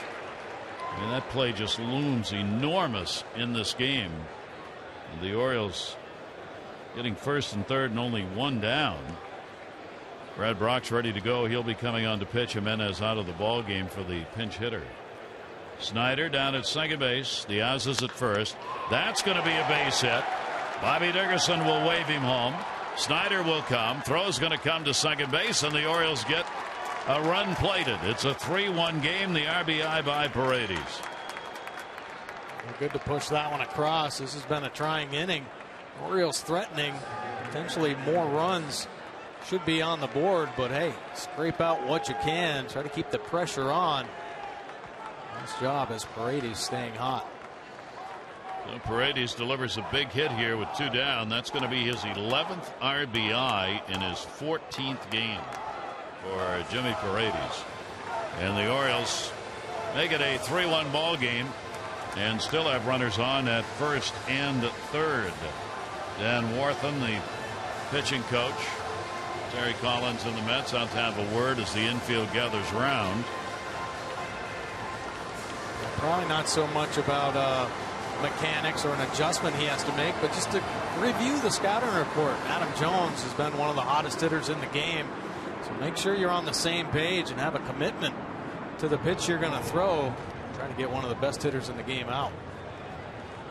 So two down, first and third, a run in, 3-1 Mets lead. And Adam Jones 0 for 2 has struck out, grounded out, 1 for 6 in the two games. And the delivery will be fouled back. The 0 for 2 tonight, Adam here in this ballpark at Citi Field. He's only had a couple of hits in 17 at bats here in this ballpark. He's hitting just over 200 lifetime against the Mets. They've really held down the Orioles offensive leader. 0-1 count with 2 away. Wow, that one rode in on him at 94 miles an hour. Kept the arm away. 1-1. You better make sure you get it in there, because Adam Jones has had great plate coverage this season, covering the whole outside corner, but he has been incredible on the inside pitch. He'll either pull it for power or keep his hands inside if he feels like he's getting beat, and use the whole field. So very dangerous. It's got to be in off the plate.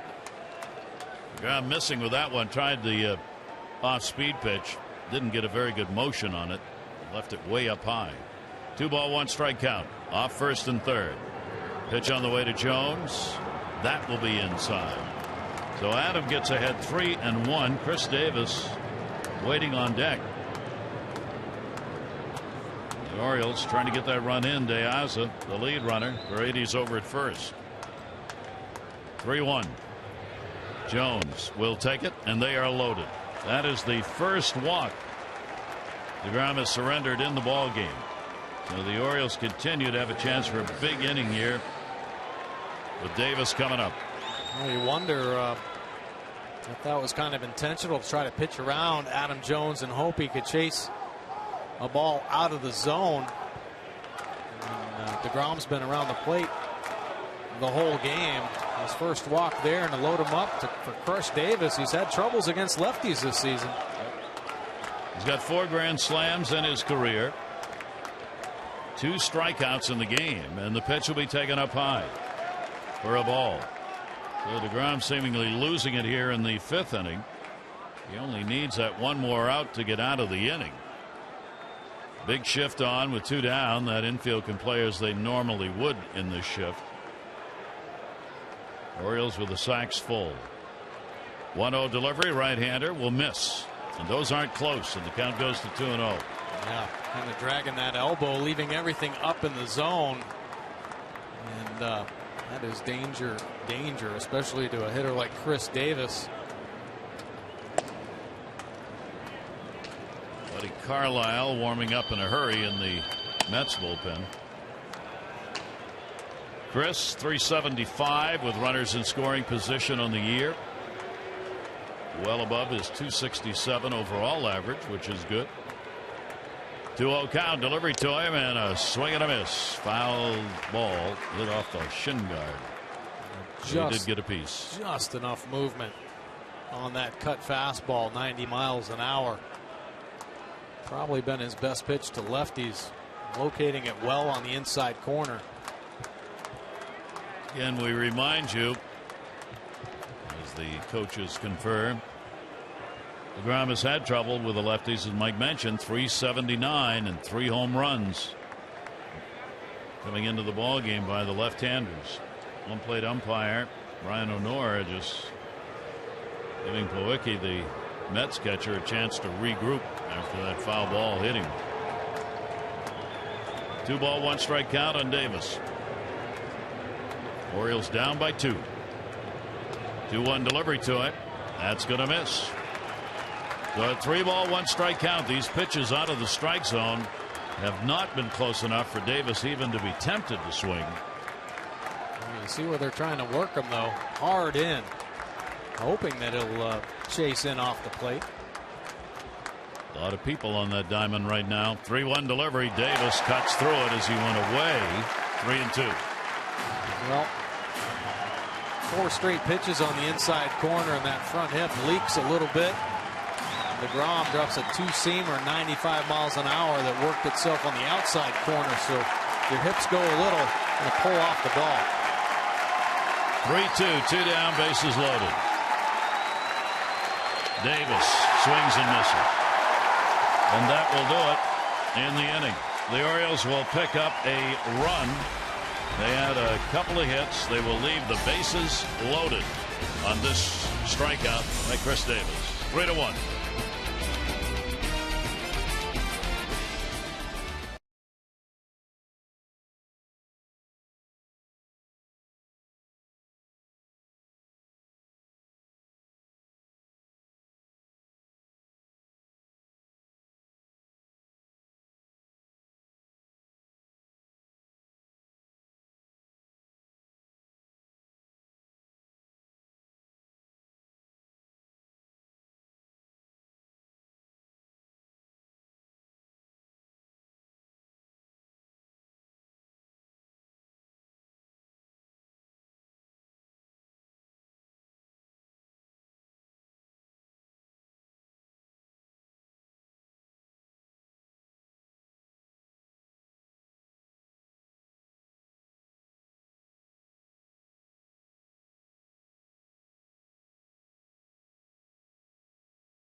Cuddyer, who got on by way of walk. And Granderson. Oh, yeah, he still has power. This is a laser out of the yard. The Mets taking the early lead, but Paredes gets one back here. Hard base hit through the hole, scoring Travis Snyder, who is pinch hitting for Ubaldo Jimenez. Remember, Geico 15 minutes could save you 15% or more on car insurance. Visit geico.com for a free rate quote. Take a look at Ubaldo's pitch arsenal tonight. Trying to find that fastball command. Went to it 73% of the time. Wasn't really there for him. Labored through 4 innings, 6 hits, 3 earned runs, and now it's time for the AT&T call to the bullpen. AT&T, proud partner of the Baltimore Orioles. AT&T mobilizing your world. Well, Brad Brock, take a look at his pitch arsenal. The fastball 61% of the time. Why not throw it 95 miles an hour? Nasty change and slider to go along with it. 4.26 earned run average, 15 punch outs, 5 walks, holding opponents to a 277 batting average.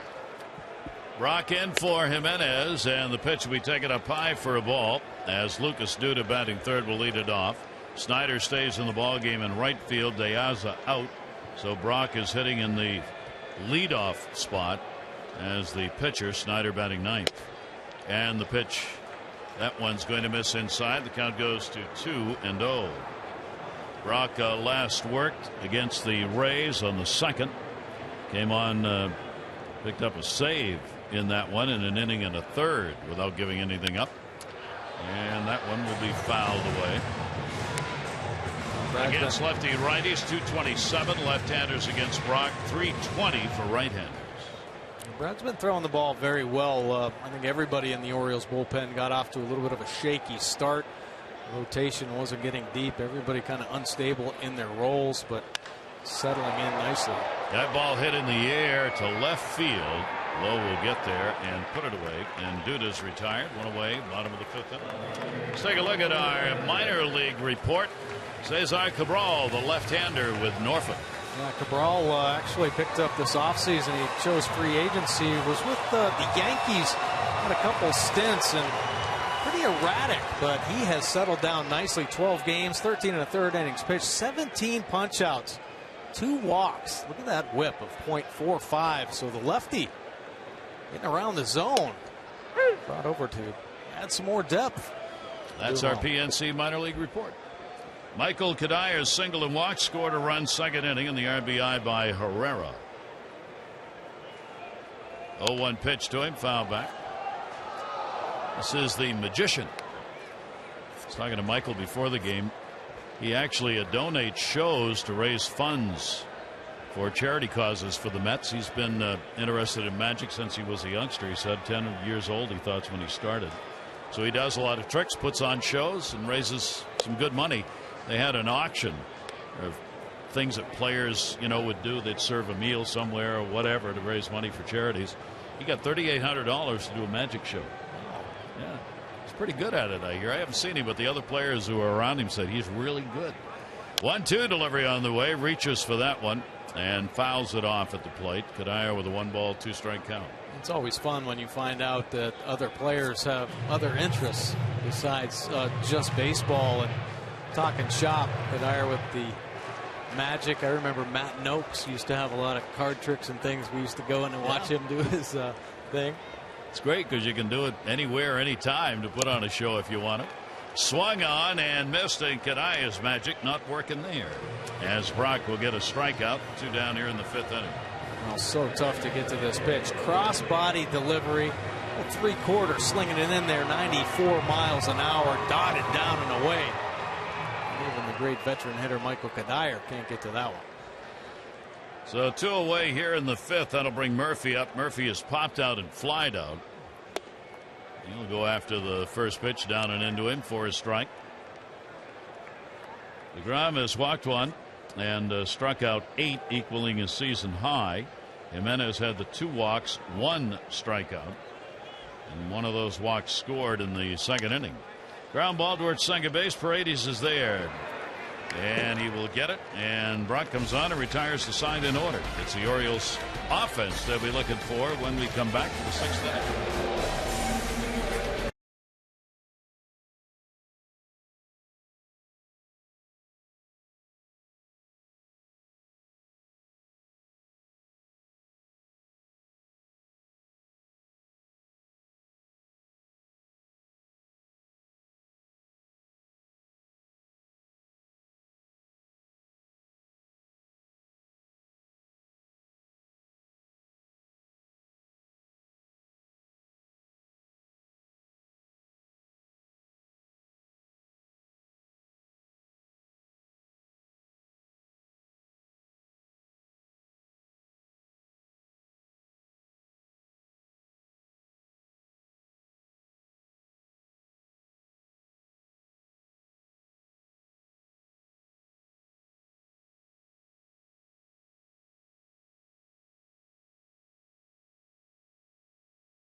Pitches per plate appearance at 3.6. This year, much better, 3.9. And the key, right down here, pitches per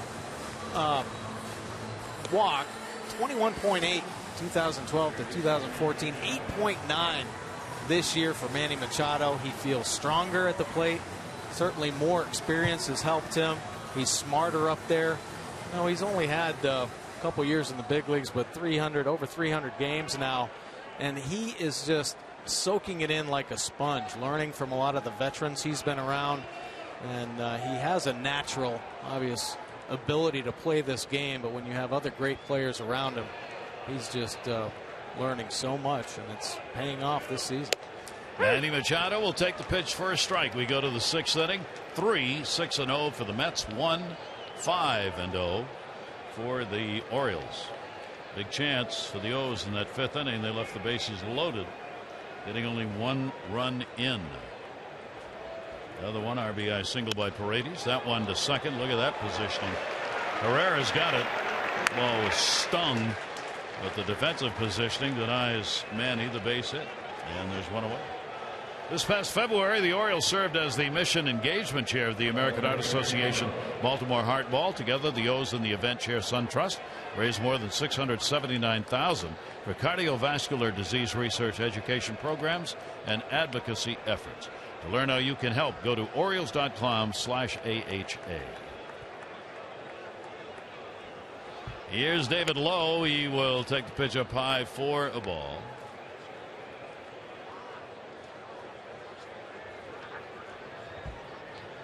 Lowe has struck out and popped out. Drums pitch, and that is in there for a strike. Yankee Stadium tomorrow night. Hope you'll join us. First of 4 against the Yankees. 6:30 goes extra. 7 o'clock for the ball game tomorrow night. And slapped at. That'll go to short. Flores up and gets the speedy Lowe. Pretty nice transfer there from Flores, kind of breaking it down. He's had some trouble defensively, and I think with that speed of David Lowe, he might rush, cause him to make a mistake, but stays under control. Nice play. Alex Torres up in the Mets bullpen.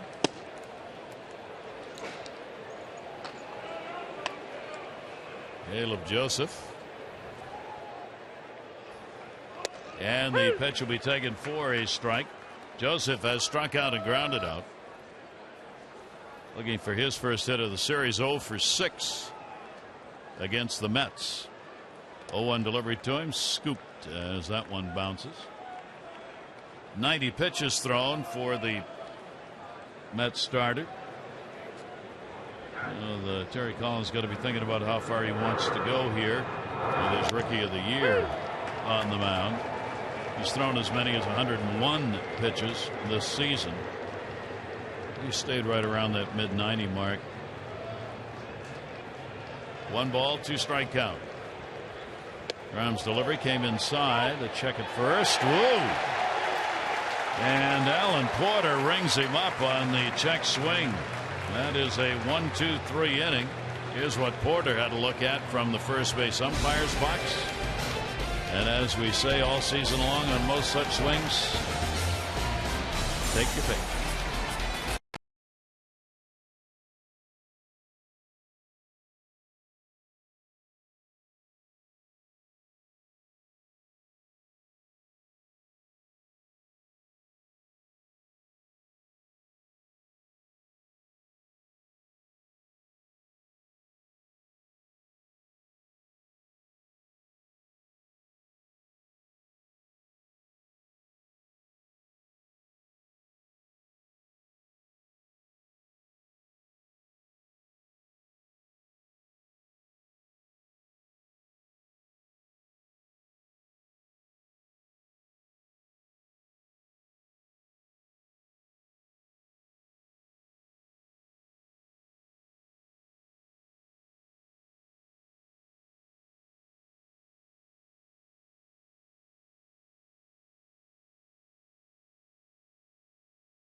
Play daily fantasy baseball for free on DraftKings.com and a promo code Triple Play for free entry.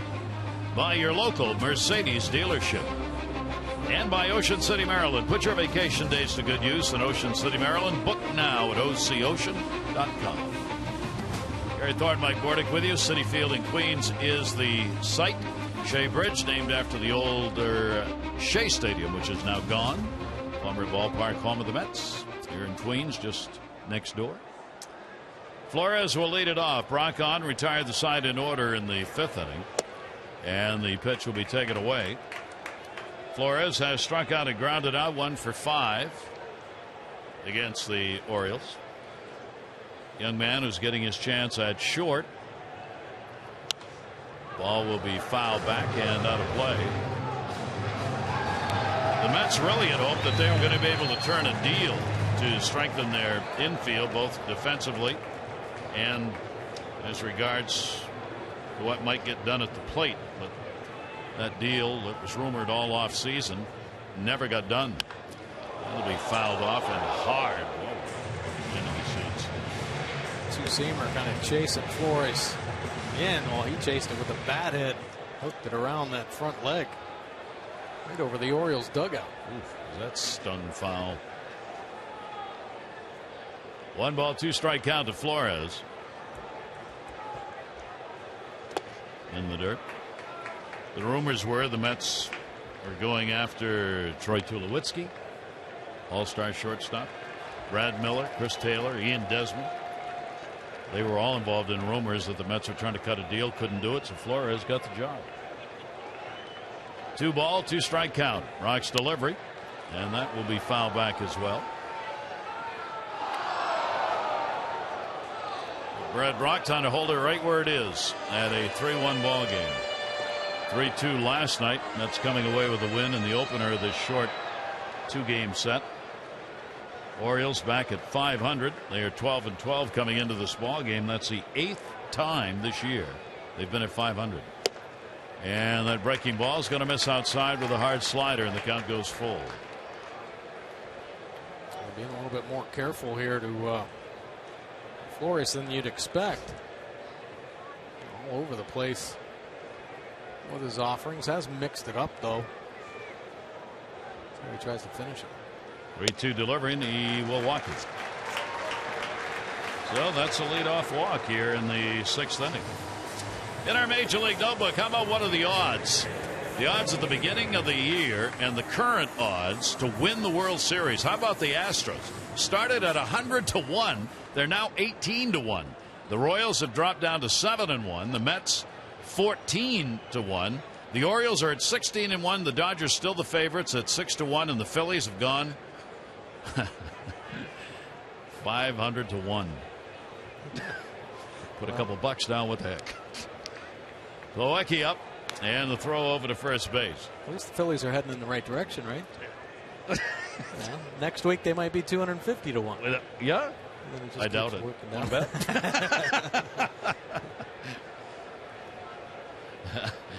Plawecki at the plate, and the delivery to him will be taken away for a ball. And he had a single and a run scored in the 4th inning.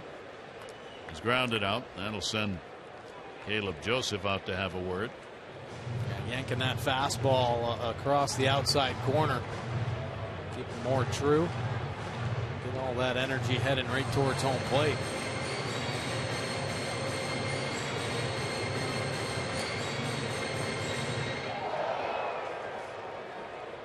Plawecki's extended his hit streak to 6 games with that single in the 4th inning, and he scored on the sac fly by Granderson. That's their first strike. Granderson's had a 3 RBI ball game, 2 RBI game rather, with a homer and a sac fly. Herrera's got an RBI single for the other. Orioles have the Paredes RBI base hit. Runner off first base and back. Brad Brock, I don't know how many family and friends he has here, but he grew up a Mets fan from New Jersey. Talking to him about old Shea Stadium a little bit. You and I both familiar with the old Shea Stadium. Yes, indeed. Check swing. Paredes bobbles and makes the play. It will move the runner down to second, one away. Tough play right there for Paredes. He's been flawless at second base. Played their last 2 ball games and looked very good. This ball coming off the bat has some spin to it. Hits the glove and skips out. Fortunately, bounces back in after it deflects off the body. Take a look at the spin off the pinky, off the body, and back into the glove. Good clean living right there.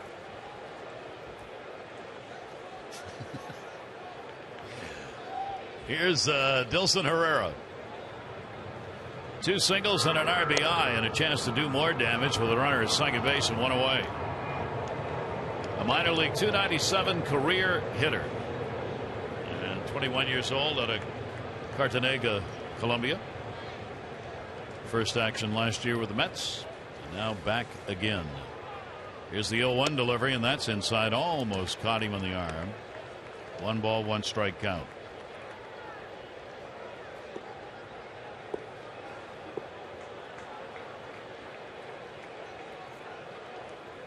Flores with good speed out there at second, being held close by Paredes. Breaking ball in the air to left field. Low going back. Warning track. The wall. And off the very top. That will score Flores and into second base with the RBI double. Herrera. 2 RBIs and a 3-for-3 ball game for the 21-year-old. Well, after slapping a couple base hits back through the middle, he gets on the inside fastball. That pitch is in off the plate. Probably 6 inches in off the plate. How did he get the bat head there? Well, you pull the hands in tight. Strong, carrying it all the way out to the wall. That's a home run. Ooh, my, that is a home run. It hit the fence. Yeah, and they're changing it. You hear the fans hollering because they're looking, and there is a challenge here. Collins came out immediately. There is a fence, as you saw, above the wall, and that's where it hit. That's a home run. So they will take a look at it in New York. Again, that old conclusive evidence that the call on the field was wrong, and it was. And there's the home run. Manager Terry Collins right out of the dugout after this call, and you could see it careen off the fence, then off the top of the wall. He had 3 home runs last year and limited opportunities. He gets the first one this year, and that's a big blow. Good for 2 RBIs. Bring Buck Showalter out. Talk to the crew chief. No, home plate umpire Brian O'Nora. You can see the metal fencing on top rattles around up in there and comes down and hits the yellow or the orange stripe on top, which is the home run line here at Citi Field. And that's why the ground rules matter so much. Now, whatever Showalter was asking about has resulted in O'Nora asking for the umpiring crew to come in.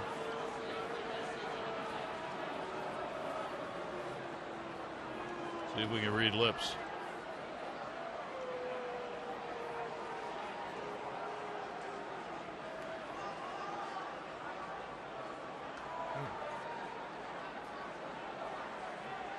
No, I don't know. Can't tell what he's asking here. Buck Showalter came out immediately. The rule here on the fair ball batted in flight, striking the green safety rails above the orange line on the outfield walls is a home run. That's the official wording here at ground rules at Citi Field. And I don't know what they're talking about here. There's the green railing above the orange line. You can clearly tell that it hits the metal fencing.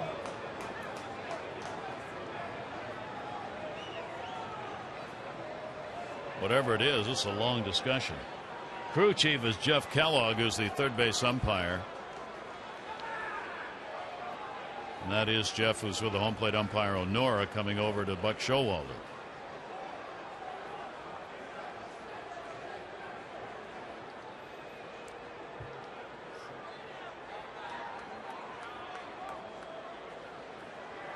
Wish I could help you here, but I can't. I know. That's something about. They're talking about. I don't know what they're talking about, Gary. No, You'd think they'd be talking about the home run, but something about on the bases, maybe. I mean, we haven't had any other challenge from Terry Collins. Whatever the answer is, Buck's not real happy with it.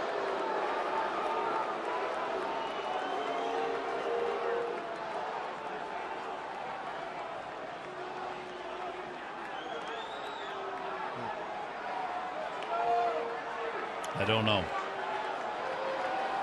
Well, if there's any kind of explanation on a replay rule, Buck would definitely know about it, and he challenges umpires if he thinks that they're not completely understanding of the rule. And I don't know if it's the challenge on the home run call or the way it was challenged by Terry Collins. I don't know if that's comes into play. Ball fouled away. DeGrom will take his own at bat here. He's picked up a single, is grounded out. Well, it could be about the fact that may not have been a challenge from the manager. We heard an announcement here that was a crew chief review. And Buck may have been arguing about whether Terry Collins came out onto the field. It looked like he was the one asking for the review, but apparently the decision to review was the umpires and not the manager's request. So that may have been what he was doing. I don't know. I'm not sure what he was arguing about. Tim Tuffle's asking him, the third base coach of the Mets. So a strikeout recorded here. That's the second picked up by Brock, and there are two down.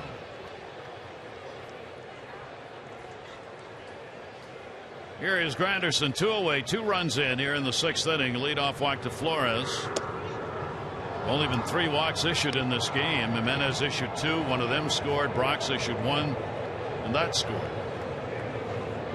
For Granderson, the home run came in the 3rd inning. RBI sac fly came in the 4th. Shift on against him and a strike called. He barely missed getting a home run in the 1st inning on a fly ball to deep right field. De Aza, who was out there at the time, handled it right up against the wall. 1 ball, 1 strike delivery on the way. Good pitch by Brock at 85 on that one, 1 and 2. Yeah, great changeup. Brad Brock possesses incredible action. Just drops down in the zone. Great arm cell with the speed. Looks like a fastball coming out of his hand. Just disappears. Well, the count will go to 2 balls and 2 strikes. 5-1 lead. That's the difference that home run made. And there's Herrera being congratulated. Big ball game for him. 2-2 delivery on the way. And he went around, didn't he? Yep. Third base umpire Jeff Kellogg calls it. That's the strikeout. Brock out of the inning, but 2 runs in on just 1 hit. The home run by Herrera, increasing that Met lead.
5-6 hole and watch it right back through the box.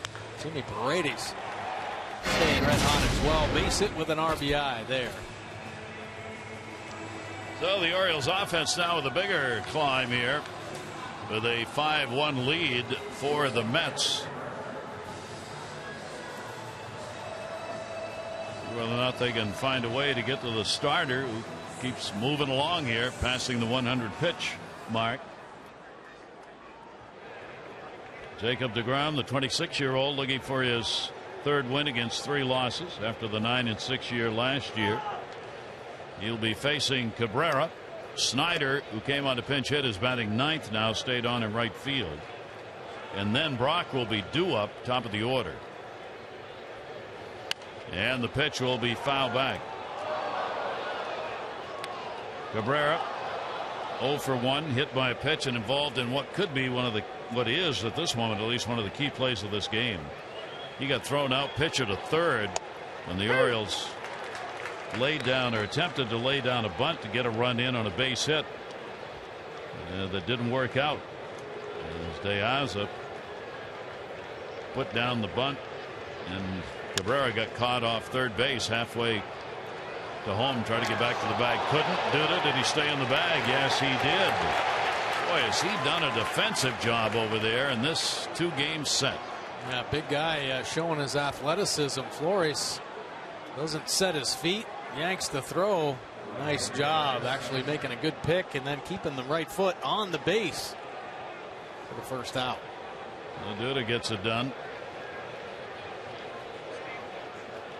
That will bring Snyder up. Came on to pinch hit, 5th inning, delivered a single. He would score later in the inning on the Paredes RBI base hit. Top of the 7th inning, 5-7-0 for the Mets, 1-5-0 for the Orioles. The Orioles offense continues in that struggle we talked about. With a 1 run in this ball game now, that's just 11 runs in the last 5 games. 0-1 count. Take a look at deGrom's out distribution. 10 ground outs in this ball game with 9 punch outs. Third base, playable foul territory. Murphy there. And a couple of quick outs here in the 7th inning. Follow the Orioles all season long with MLB.com at Bat, the #1 app for live baseball. At Bat is up to the moment, any moment. In-game highlights, live look-ins, replays, radio broadcast, statcast, and more. MLB.com at Bat for your smartphone or tablet. So we'll get another pinch hitter for the pitcher. Brock in the leadoff spot. Navarro will come on to pinch hit. 2 down, nobody on. Gausman getting ready to come into the ball game for the Orioles. Navarro at 278 on the year. Just trying to get on base here and get something going for the O's.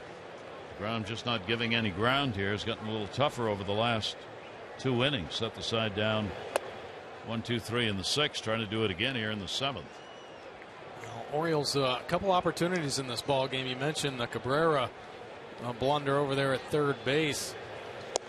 That could have helped the Orioles cause if he would have made a better read, but bases loaded with Chris Davis up.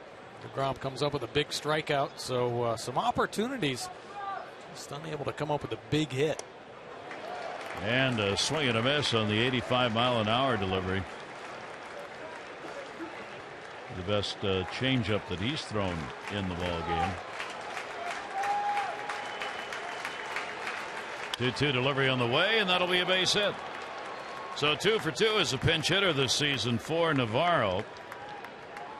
He and Snyder have delivered pinch hits in the ball game for the O's. That'll keep the 7th inning alive with 2 down. And Paredes will be coming to the plate.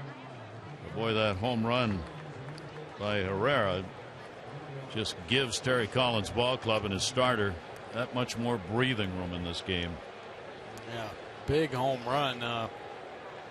Back at that pitch, and it was well off the plate inside. Very surprising home run as far as where the location was on the fastball. Torres and Kyle both have been up before in this game a couple innings ago. This should be it for DeGrom if he can get out of this inning. He's thrown 103 pitches. Brady's waiting. Cuts it one. Fouled it off. Tipped it at the plate. 1 ball, 1 strike. Brady's with the RBI base hit his last time up. 1 for 3 in the game. 2 for 7 against the Mets.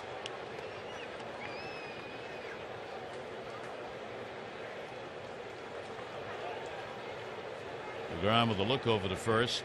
Orioles need the base runners. That's a shattered bat spinner. Played it short. Flores throw. And he gone.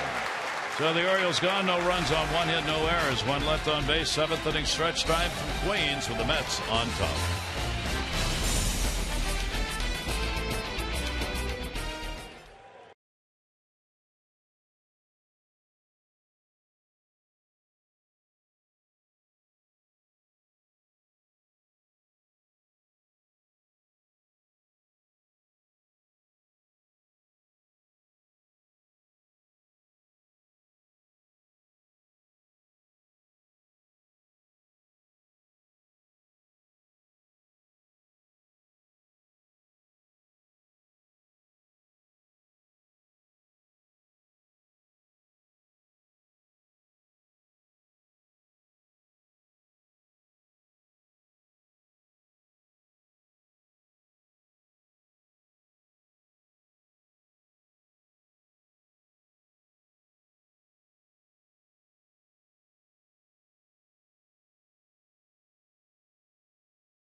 And descriptions of this game may not be disseminated without the express written consent of the Orioles. From Citi Field, 7th inning stretch time. The Mets lead the O's 5-1. Now it's time for a little relief for your car too. Visit Jiffy Lube for regular oil changes and help prevent damage and wear to your engine. Jiffy Lube. Drive in today. Well, Kevin Gausman's pitch arsenal, 70% fastballs. It's a power fastball, rushing it up to 98 miles an hour out of the pen. Breaking ball slider 11% of the time. Real good change as well. 4.91 earned run average, 11 punch outs, 5 walks for Kevin Gausman on the year. Opponent sitting 256 overall. The lefties up to 412 off Kevin. All right, he's down to 154, and that was our Jiffy Lube pitching change. It's been a while for Kevin. Hasn't worked since the game on the 29th against the White Sox, and worked only 1 inning there. Had a couple of strikeouts. There's some question about whether Kevin might be sent down when the Orioles start having some of these players returned, whether he may end up back at Norfolk. Well, it's a shame that they can't use that arm as often as they'd like, but you know, granted, the starters are getting a lot deeper, so bullpen getting less work. They've had a couple unfortunate off days last week. So he hasn't had a lot of opportunities to throw. And Lagares leads it off here in the bottom half of the 7th inning. Orioles have held him down. He was the hot hitter coming in. He's 0 for 7 in the 2 games. 0 for 3 tonight. Gausman's pitch, he's late on that 96-mile-an-hour delivery. So Jimenez gave up 3 runs on 6 hits over 4, the Orioles starter. Brad Brock gave up 2 runs on 1 hit in 2 innings. That was the home run Herrera. Each pitcher giving up a homer. Granderson had the one off Jimenez. And now Kevin Gausman on. And a swing over the top of it. 1 ball, 2 strike count. Nice pitch right there from Kevin. Really making adjustments as he learns at the major league level. Driving that fastball downhill at the bottom of the zone.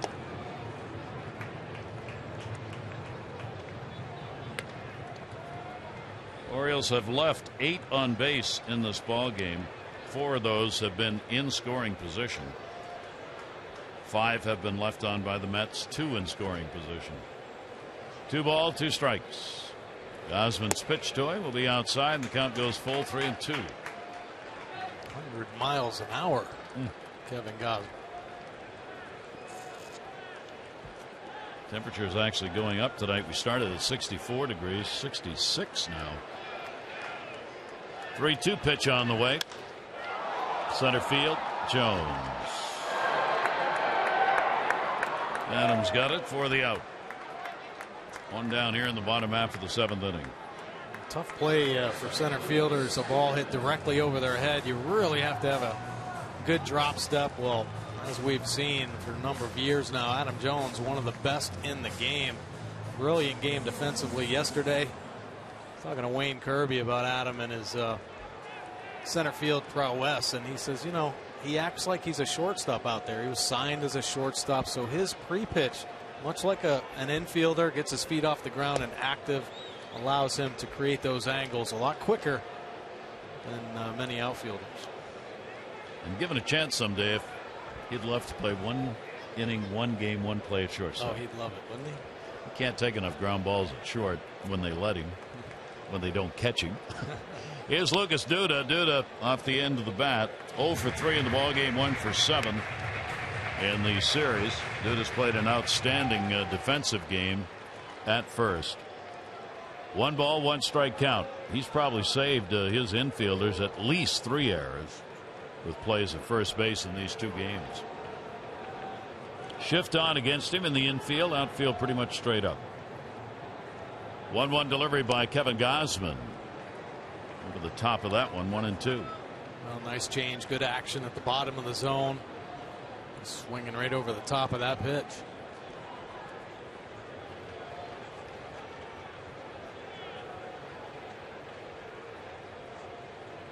Right-handers 1-2 delivery on the way, and that will miss down low. 2 ball, 2 strike count.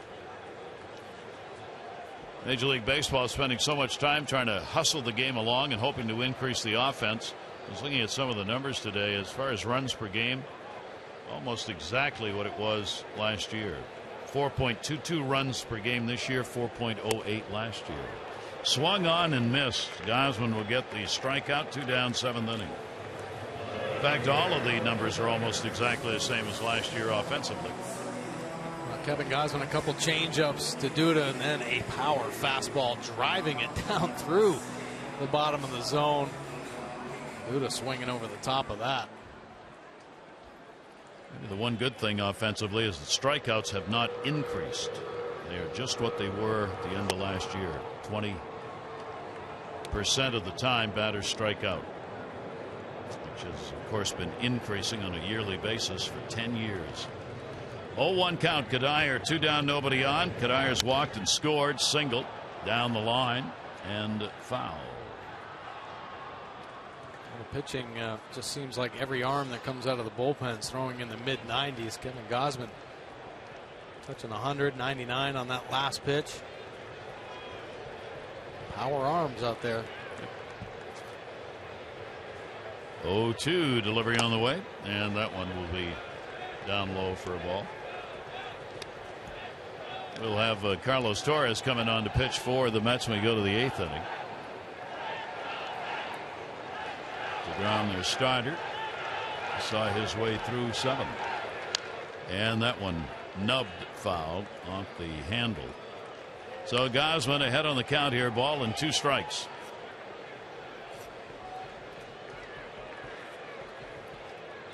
Right now for Buck Showalter, this is a Mets team he'd rather not see again. Here's the 1-2 delivery. Again down the line and into the seats. 20,534 last night. See what the crowd is tonight. Looks about the same. Mets are expecting some big crowds over the weekend. We've got some promotions coming up.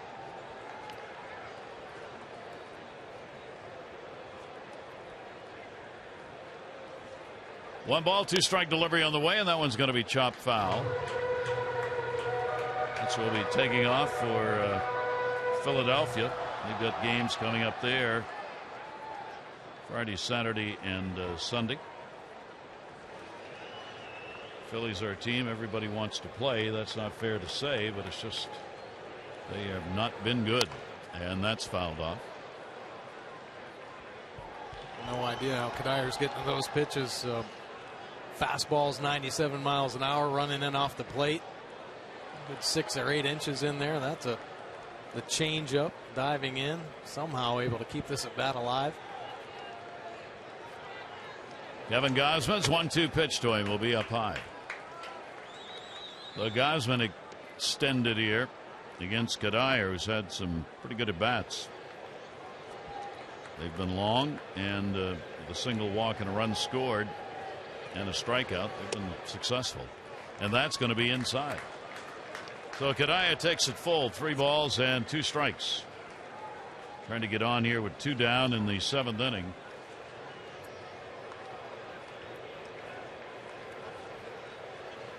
This will be the 10th pitch of the at bat. 3-2 delivery and a swing and a miss. Gausman wins the battle. So Gausman comes on, retires the side in order. We'll go to the 8th inning where the Mets leading at 5-1.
First to 4 from the Bronx. Chris Tillman on the mound.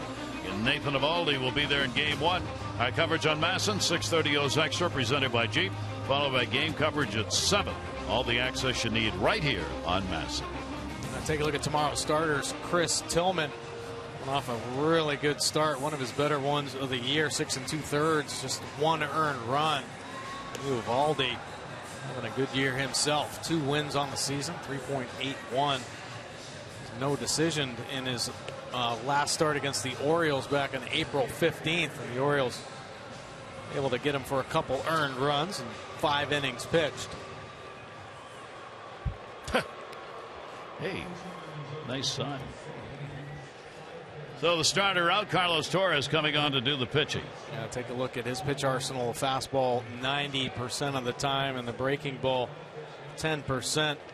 I mean, he gets movement on his fastball. It's a cut fastball, also has a 4-seamer. The opponent's hitting 189 overall of Torres. So Carlos Torres will come on to work. 3rd of an inning in the ball game last night. Retired Jones, the only batter that he faced, and that's who he faces here. Adam has struck out, grounded out, and drawn a walk. Top of the 8th inning, 5-1 lead for the Mets. Torres delivers, and that'll be fouled back over the screen. Adam here in this series, 1 hit, 6 at bats. Mets bullpen, very good. Yeah, the pitching is what's kept them in and why they're winning so many ball games. Defense has been a little bit shaky. Offensively, they've had their struggles. A lot of big injuries, but the rotation and bullpen has been solid. Down the line, curving foul. So Jones behind on the count here. Ball and 2 strikes on Adam. Mets bullpen has given up the fewest hits per 9 innings of any team in the National League. They are 3rd in strikeouts, 3rd fewest walks for a bullpen. And the ERA you saw for the pen is 4th coming into this game. 1 ball, 2 strike count on Jones. Davis and Manny Machado will be due up for the Orioles. They need some base runners, which is so tough to do. It's one of the reasons coming back on the Mets is so hard. They don't issue free passes. You got to hit your way on. That's okay, but you sure would like to have a walk or 2 as part of a rally. Yeah. Let's try to make them pay for a walk. We've seen the Mets take advantage of walks in last night's ball game and even in today's ball game. Graham walked only 1. That was kind of a pitch around situation on Adam in the 5th inning. 2 ball, 2 strike count. Adam at 387 right now with the 5 home runs. And the pitch will miss low and away, and a 3 ball, 2 strike count. That's a good take right there from Adam. One thing we've noticed is he's not overcommitting, trying to hit the ball right out of the pitcher's hand, letting it travel, get a little bit deeper. Watch the baseball a little longer. It's susceptible to so many hard sliders down in the dirt. Adam talking to the home plate umpire, Brian Honora. That ball may have jumped up, caught him in the mask, took the mask off. And Adam's letting him regroup here.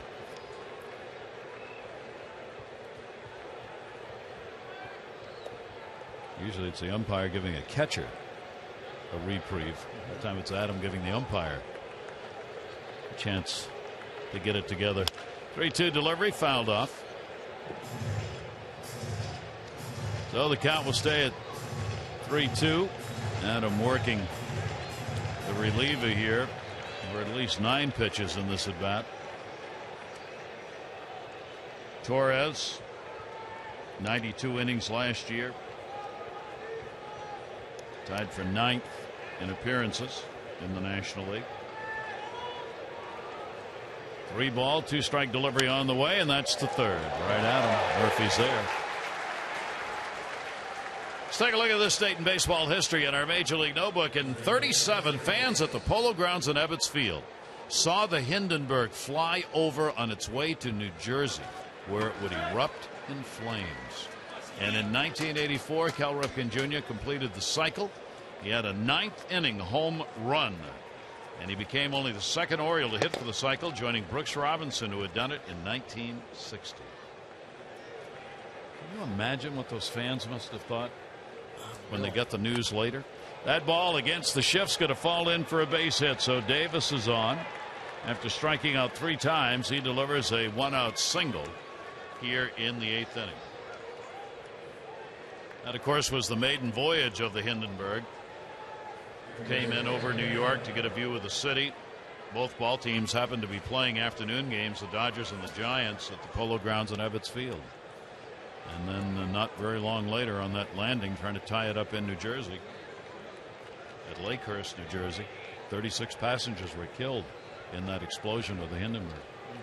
Here's Manny Machado. Manny, a couple of hits, 2 singles, going to get another one. Nope. Good play. Lagar's made that one look easy. He had it timed perfectly, didn't have to dive, just reached down and put it in glove. Yeah, Lagar's Gold Glove winner last season. He's another one of these outfielders that plays shallow. Some of the better outfielders trust their ability to go back on a ball. Good athletes. Adam Jones, of course, one of those. And Lagar's right there on like a base hit right off the bat, right up through the middle. And he's hitting the ball hard. That's the good thing about it. But Lagar's out there to make the catch. There are 2 down. Davis back to first base. Lowe's had an 0 for 3, a strikeout, pop out, ground out. And we'll take the pitch for a strike.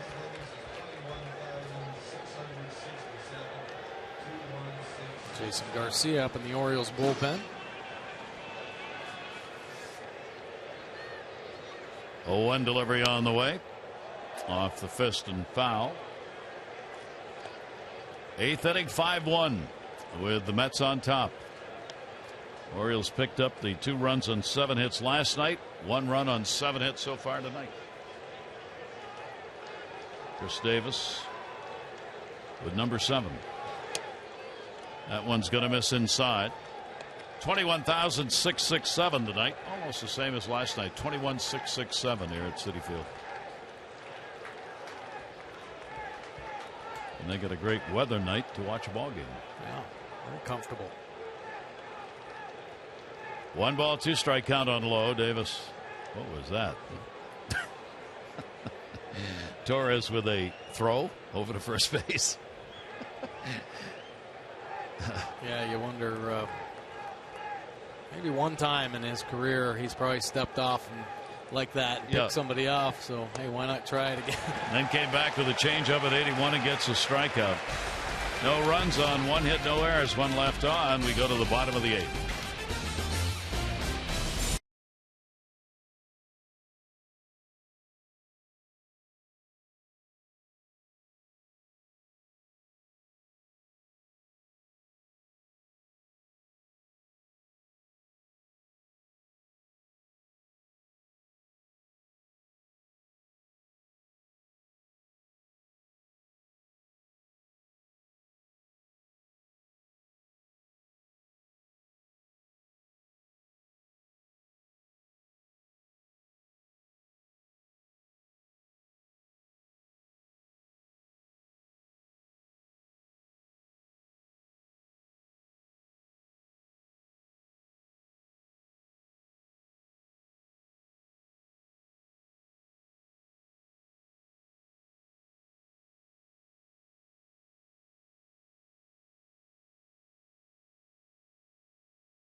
Well, it's the 6th inning.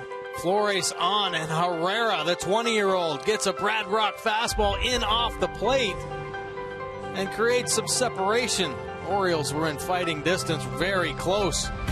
Herrera's blast makes the game 5-1 here in the bottom of the 8th. And we got Jason Garcia now in the ball game. Here's a look at his pitch arsenal. 76% fastballs, the breaking balls, a slider. His best pitch, 6.97 earned run average in his 10 1/3 innings of work. And this inconsistent command, of course, a lot of jitters going out of Garcia, but I think every time he puts a foot on the mound, he's going to get a little bit better. Opponents hitting just 250 off Garcia. Real good fastball. Nice slider. He's able to locate typically down and away very consistently. But command has eluded him here as he tries to settle in at the major league level. Gausman worked an inning, had a couple of strikeouts. And here in the bottom half of the 8th inning, Daniel Murphy will be up. He's 0 for 3 in the ball game. Flores will follow him to the plate. Murphy is the 2nd toughest National League hitter to strike out. He makes contact. Pitch will be away for a ball. Bottom half of the 8th inning, a very quiet game for the Orioles offense. 1 run on 7 hits.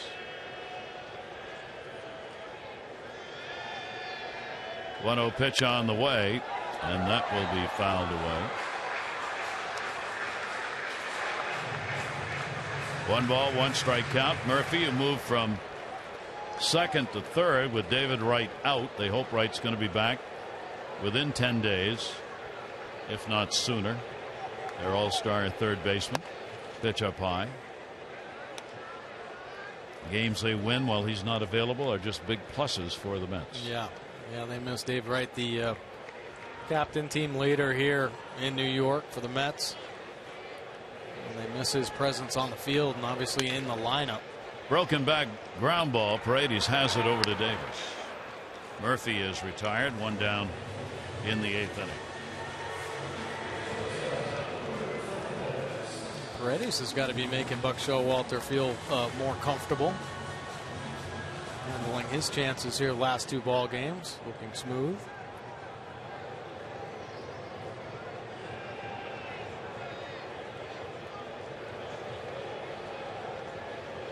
Flores, a walk and a run scored. 0 for 2 at the plate. 1 for 5 in the series. He'll chase that breaking ball from Jason Garcia that had some good movement on it for a strike. That's a plus slider Garcia possesses. His fastball last year was a couple clicks higher, working it consistently in the mid-90s. Maybe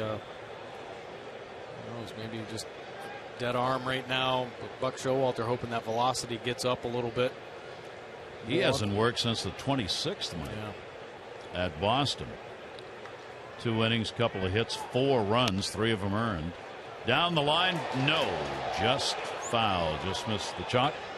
Alan Porter, first base umpire, right on the line on it. Flores wants that hit, but Garcia would have been some upset. 94-mile-an-hour fastball just boring in on the hands. Flores almost gets rewarded. He tries to muscle it out there. 1 ball, 2 strike count.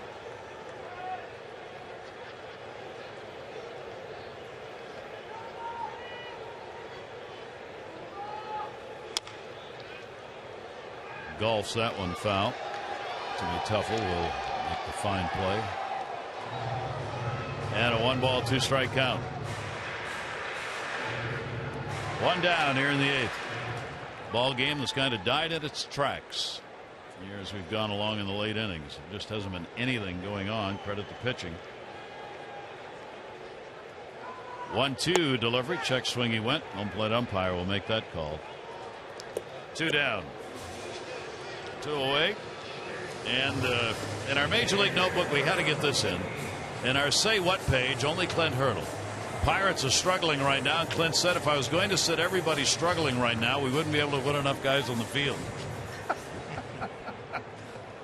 Clint is not adverse to stating it as it is and having his players read it.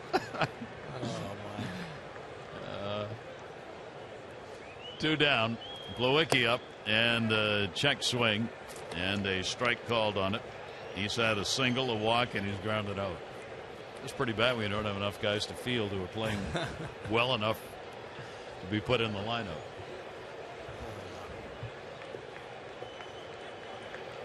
I've had managers say that before, but not out not publicly. Public. That ball will go to Jones, and he'll make the catch. Adam hauls it in. A 1-2-3 inning for Jason Garcia. The Orioles have 3 outs to work with, trailing by 4.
By Coons.com. When you're talking cars, you're talking Coons.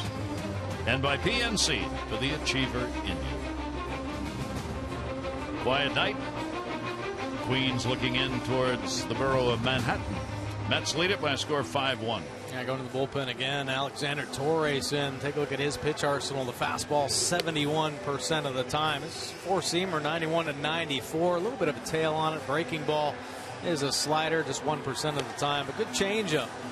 82 to 86. Nice sell with the arm speed. And good fade on the end. 2.79 earned run average. 9 2/3 innings of work. 13 punch outs in the 9 2/3. Just 4 walks. Opponent's hitting 121 overall. Look at the righties down to .056. Lefties a little bit better at 200. Torres, you see his hat there. He's the first major league pitcher to wear the ISO Blocks protective cap. And the reason he started wearing that, obviously there have been a lot in the news about protecting pitchers, but his teammate Alex Cobb was hit by a line drive.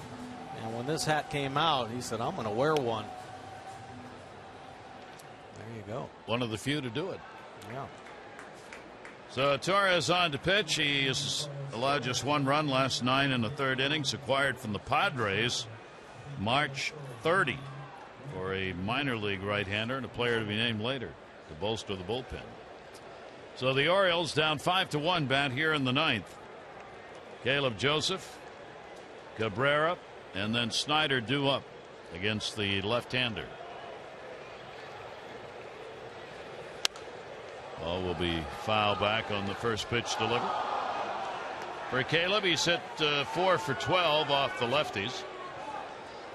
333 average. Couple of strikeouts, ground ball out, 0 for 7 in the 2 games against the Mets. Torres with the 0-1 delivery. Inside off the fists and foul. Count goes to 0-2. Surprising fastball right there, 90 miles an hour, but got on Caleb Joseph. A little bit of the frustration spin off the plate.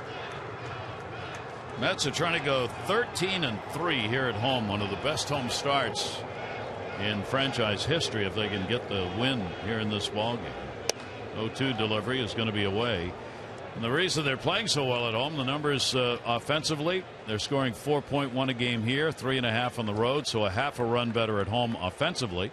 And the ERA, 3.6 on the road, 2.4 at home. Oh, knocked down Murphy. The throw will not be in time or on mark. So Caleb's going to get a base hit. And the Orioles here in the 9th inning get their leadoff man on. Well, Murphy not really known for his fielding expertise, but a nice job getting deep and behind this baseball, preventing a double.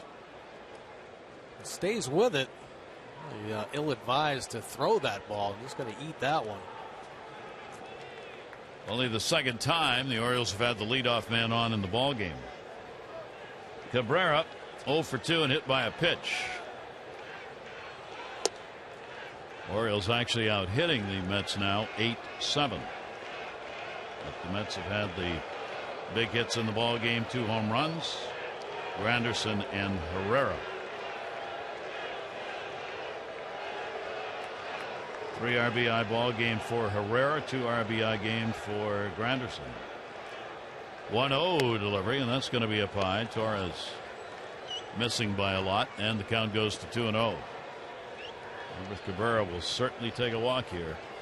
Orioles trying to get that potential tying run at least to the plate here in the top of the 9th inning. Yeah, they haven't come up with the big hit. You still got to keep taking those quality at bats. Get this lineup turned over, get through the heart of the order again, give them a shot. And that's going to miss. So the count goes to 3-0. Torres well off the mark with all of these pitches.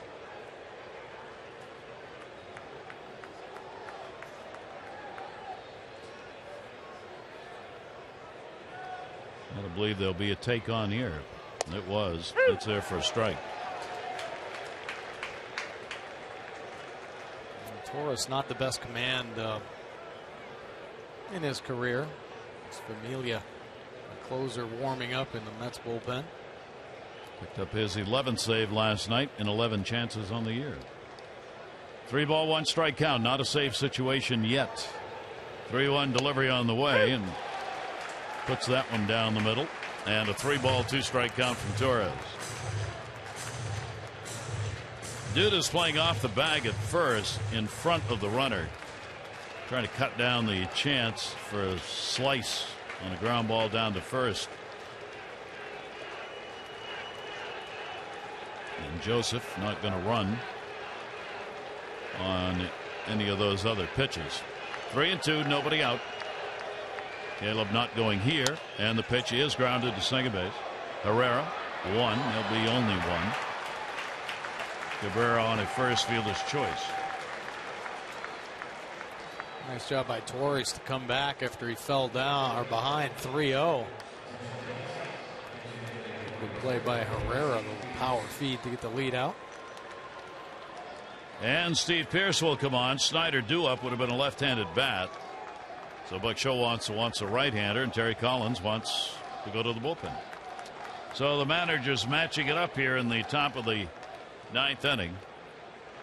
Torres will face only a couple of batters and a third of an inning, surrendering a hit. He'll be responsible for the base runner on at first. And to the bullpen they go. 9th inning. The Mets have a 5-1 lead.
.73% of the time, it is a good one. 94-98.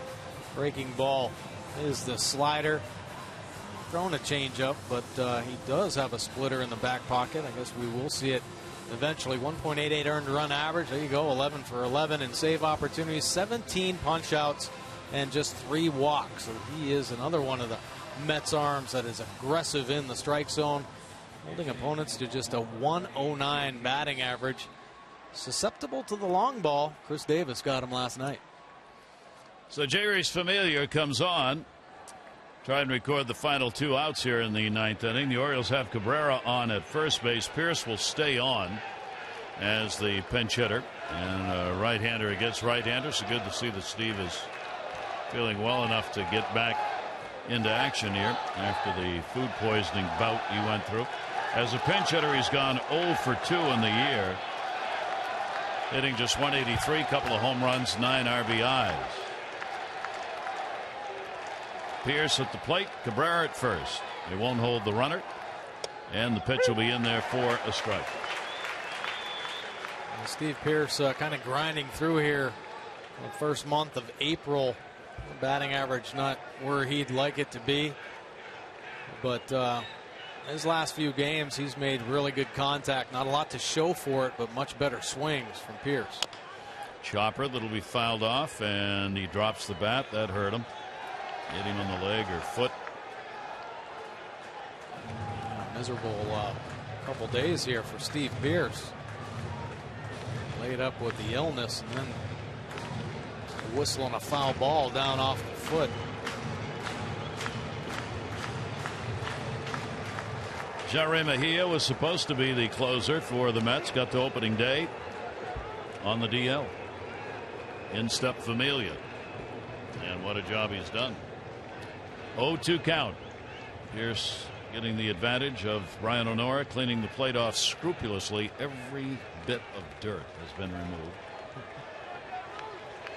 Give Pierce a chance to feel better. 0-2 count.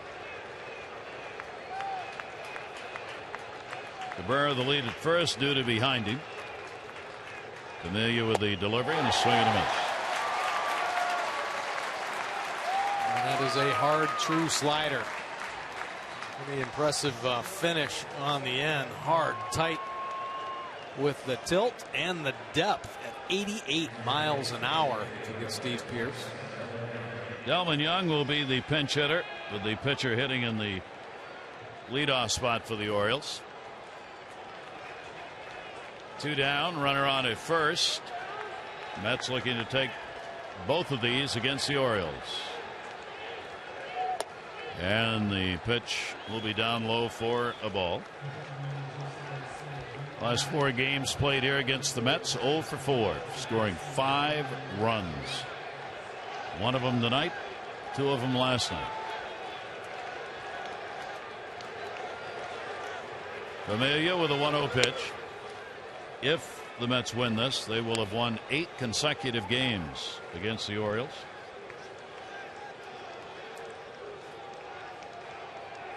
Two-0 count on Young, but game not done yet.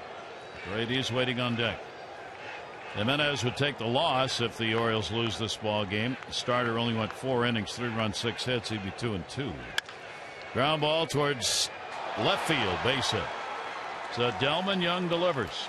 And the Orioles keep it alive here with 2 down in the 9th inning. Cabrera will end up down at second base, making that play by Murphy, who robbed Joseph of a double to start the inning, look even larger. Delman Young, pinch hitter extraordinaire, finds a way. And he beats a ground ball through the 5-6 hole, just out of the reach of Flores. 2 on, 2 down. Paredes, a base hit RBI, 1 for 4 in the ball game. He picked up the lone RBI, 5th inning, getting a single, bringing home Snyder, who had pinch hit and delivered a single. Orioles now with 9 hits, out hitting the Mets 9-7. Amelia's pitch is there for a strike. And now the goal of everybody that steps in the box is try to get the next guy up. Good opportunities here behind Paredes. Paredes swinging a great bat. Jones, Davis, Machado coming up behind him. They'd love a shot. 0-1 delivery by Familia to him. That'll be fouled off. And an 0-2 count.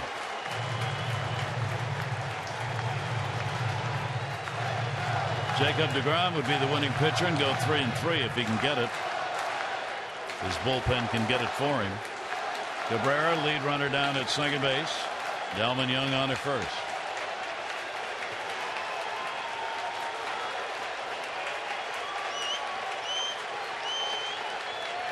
Oh-2 delivery on the way, and that's the ball game. So Familia comes on, gets a couple of strikeouts, and the Mets come away with a 5-1 win, take both ends of the 2-game set. Jimenez 2-2, the losing pitcher for the Orioles. deGrom gets the victory. He goes 3-3, and the Mets continue to be a real problem for the O's. 5-1 the final.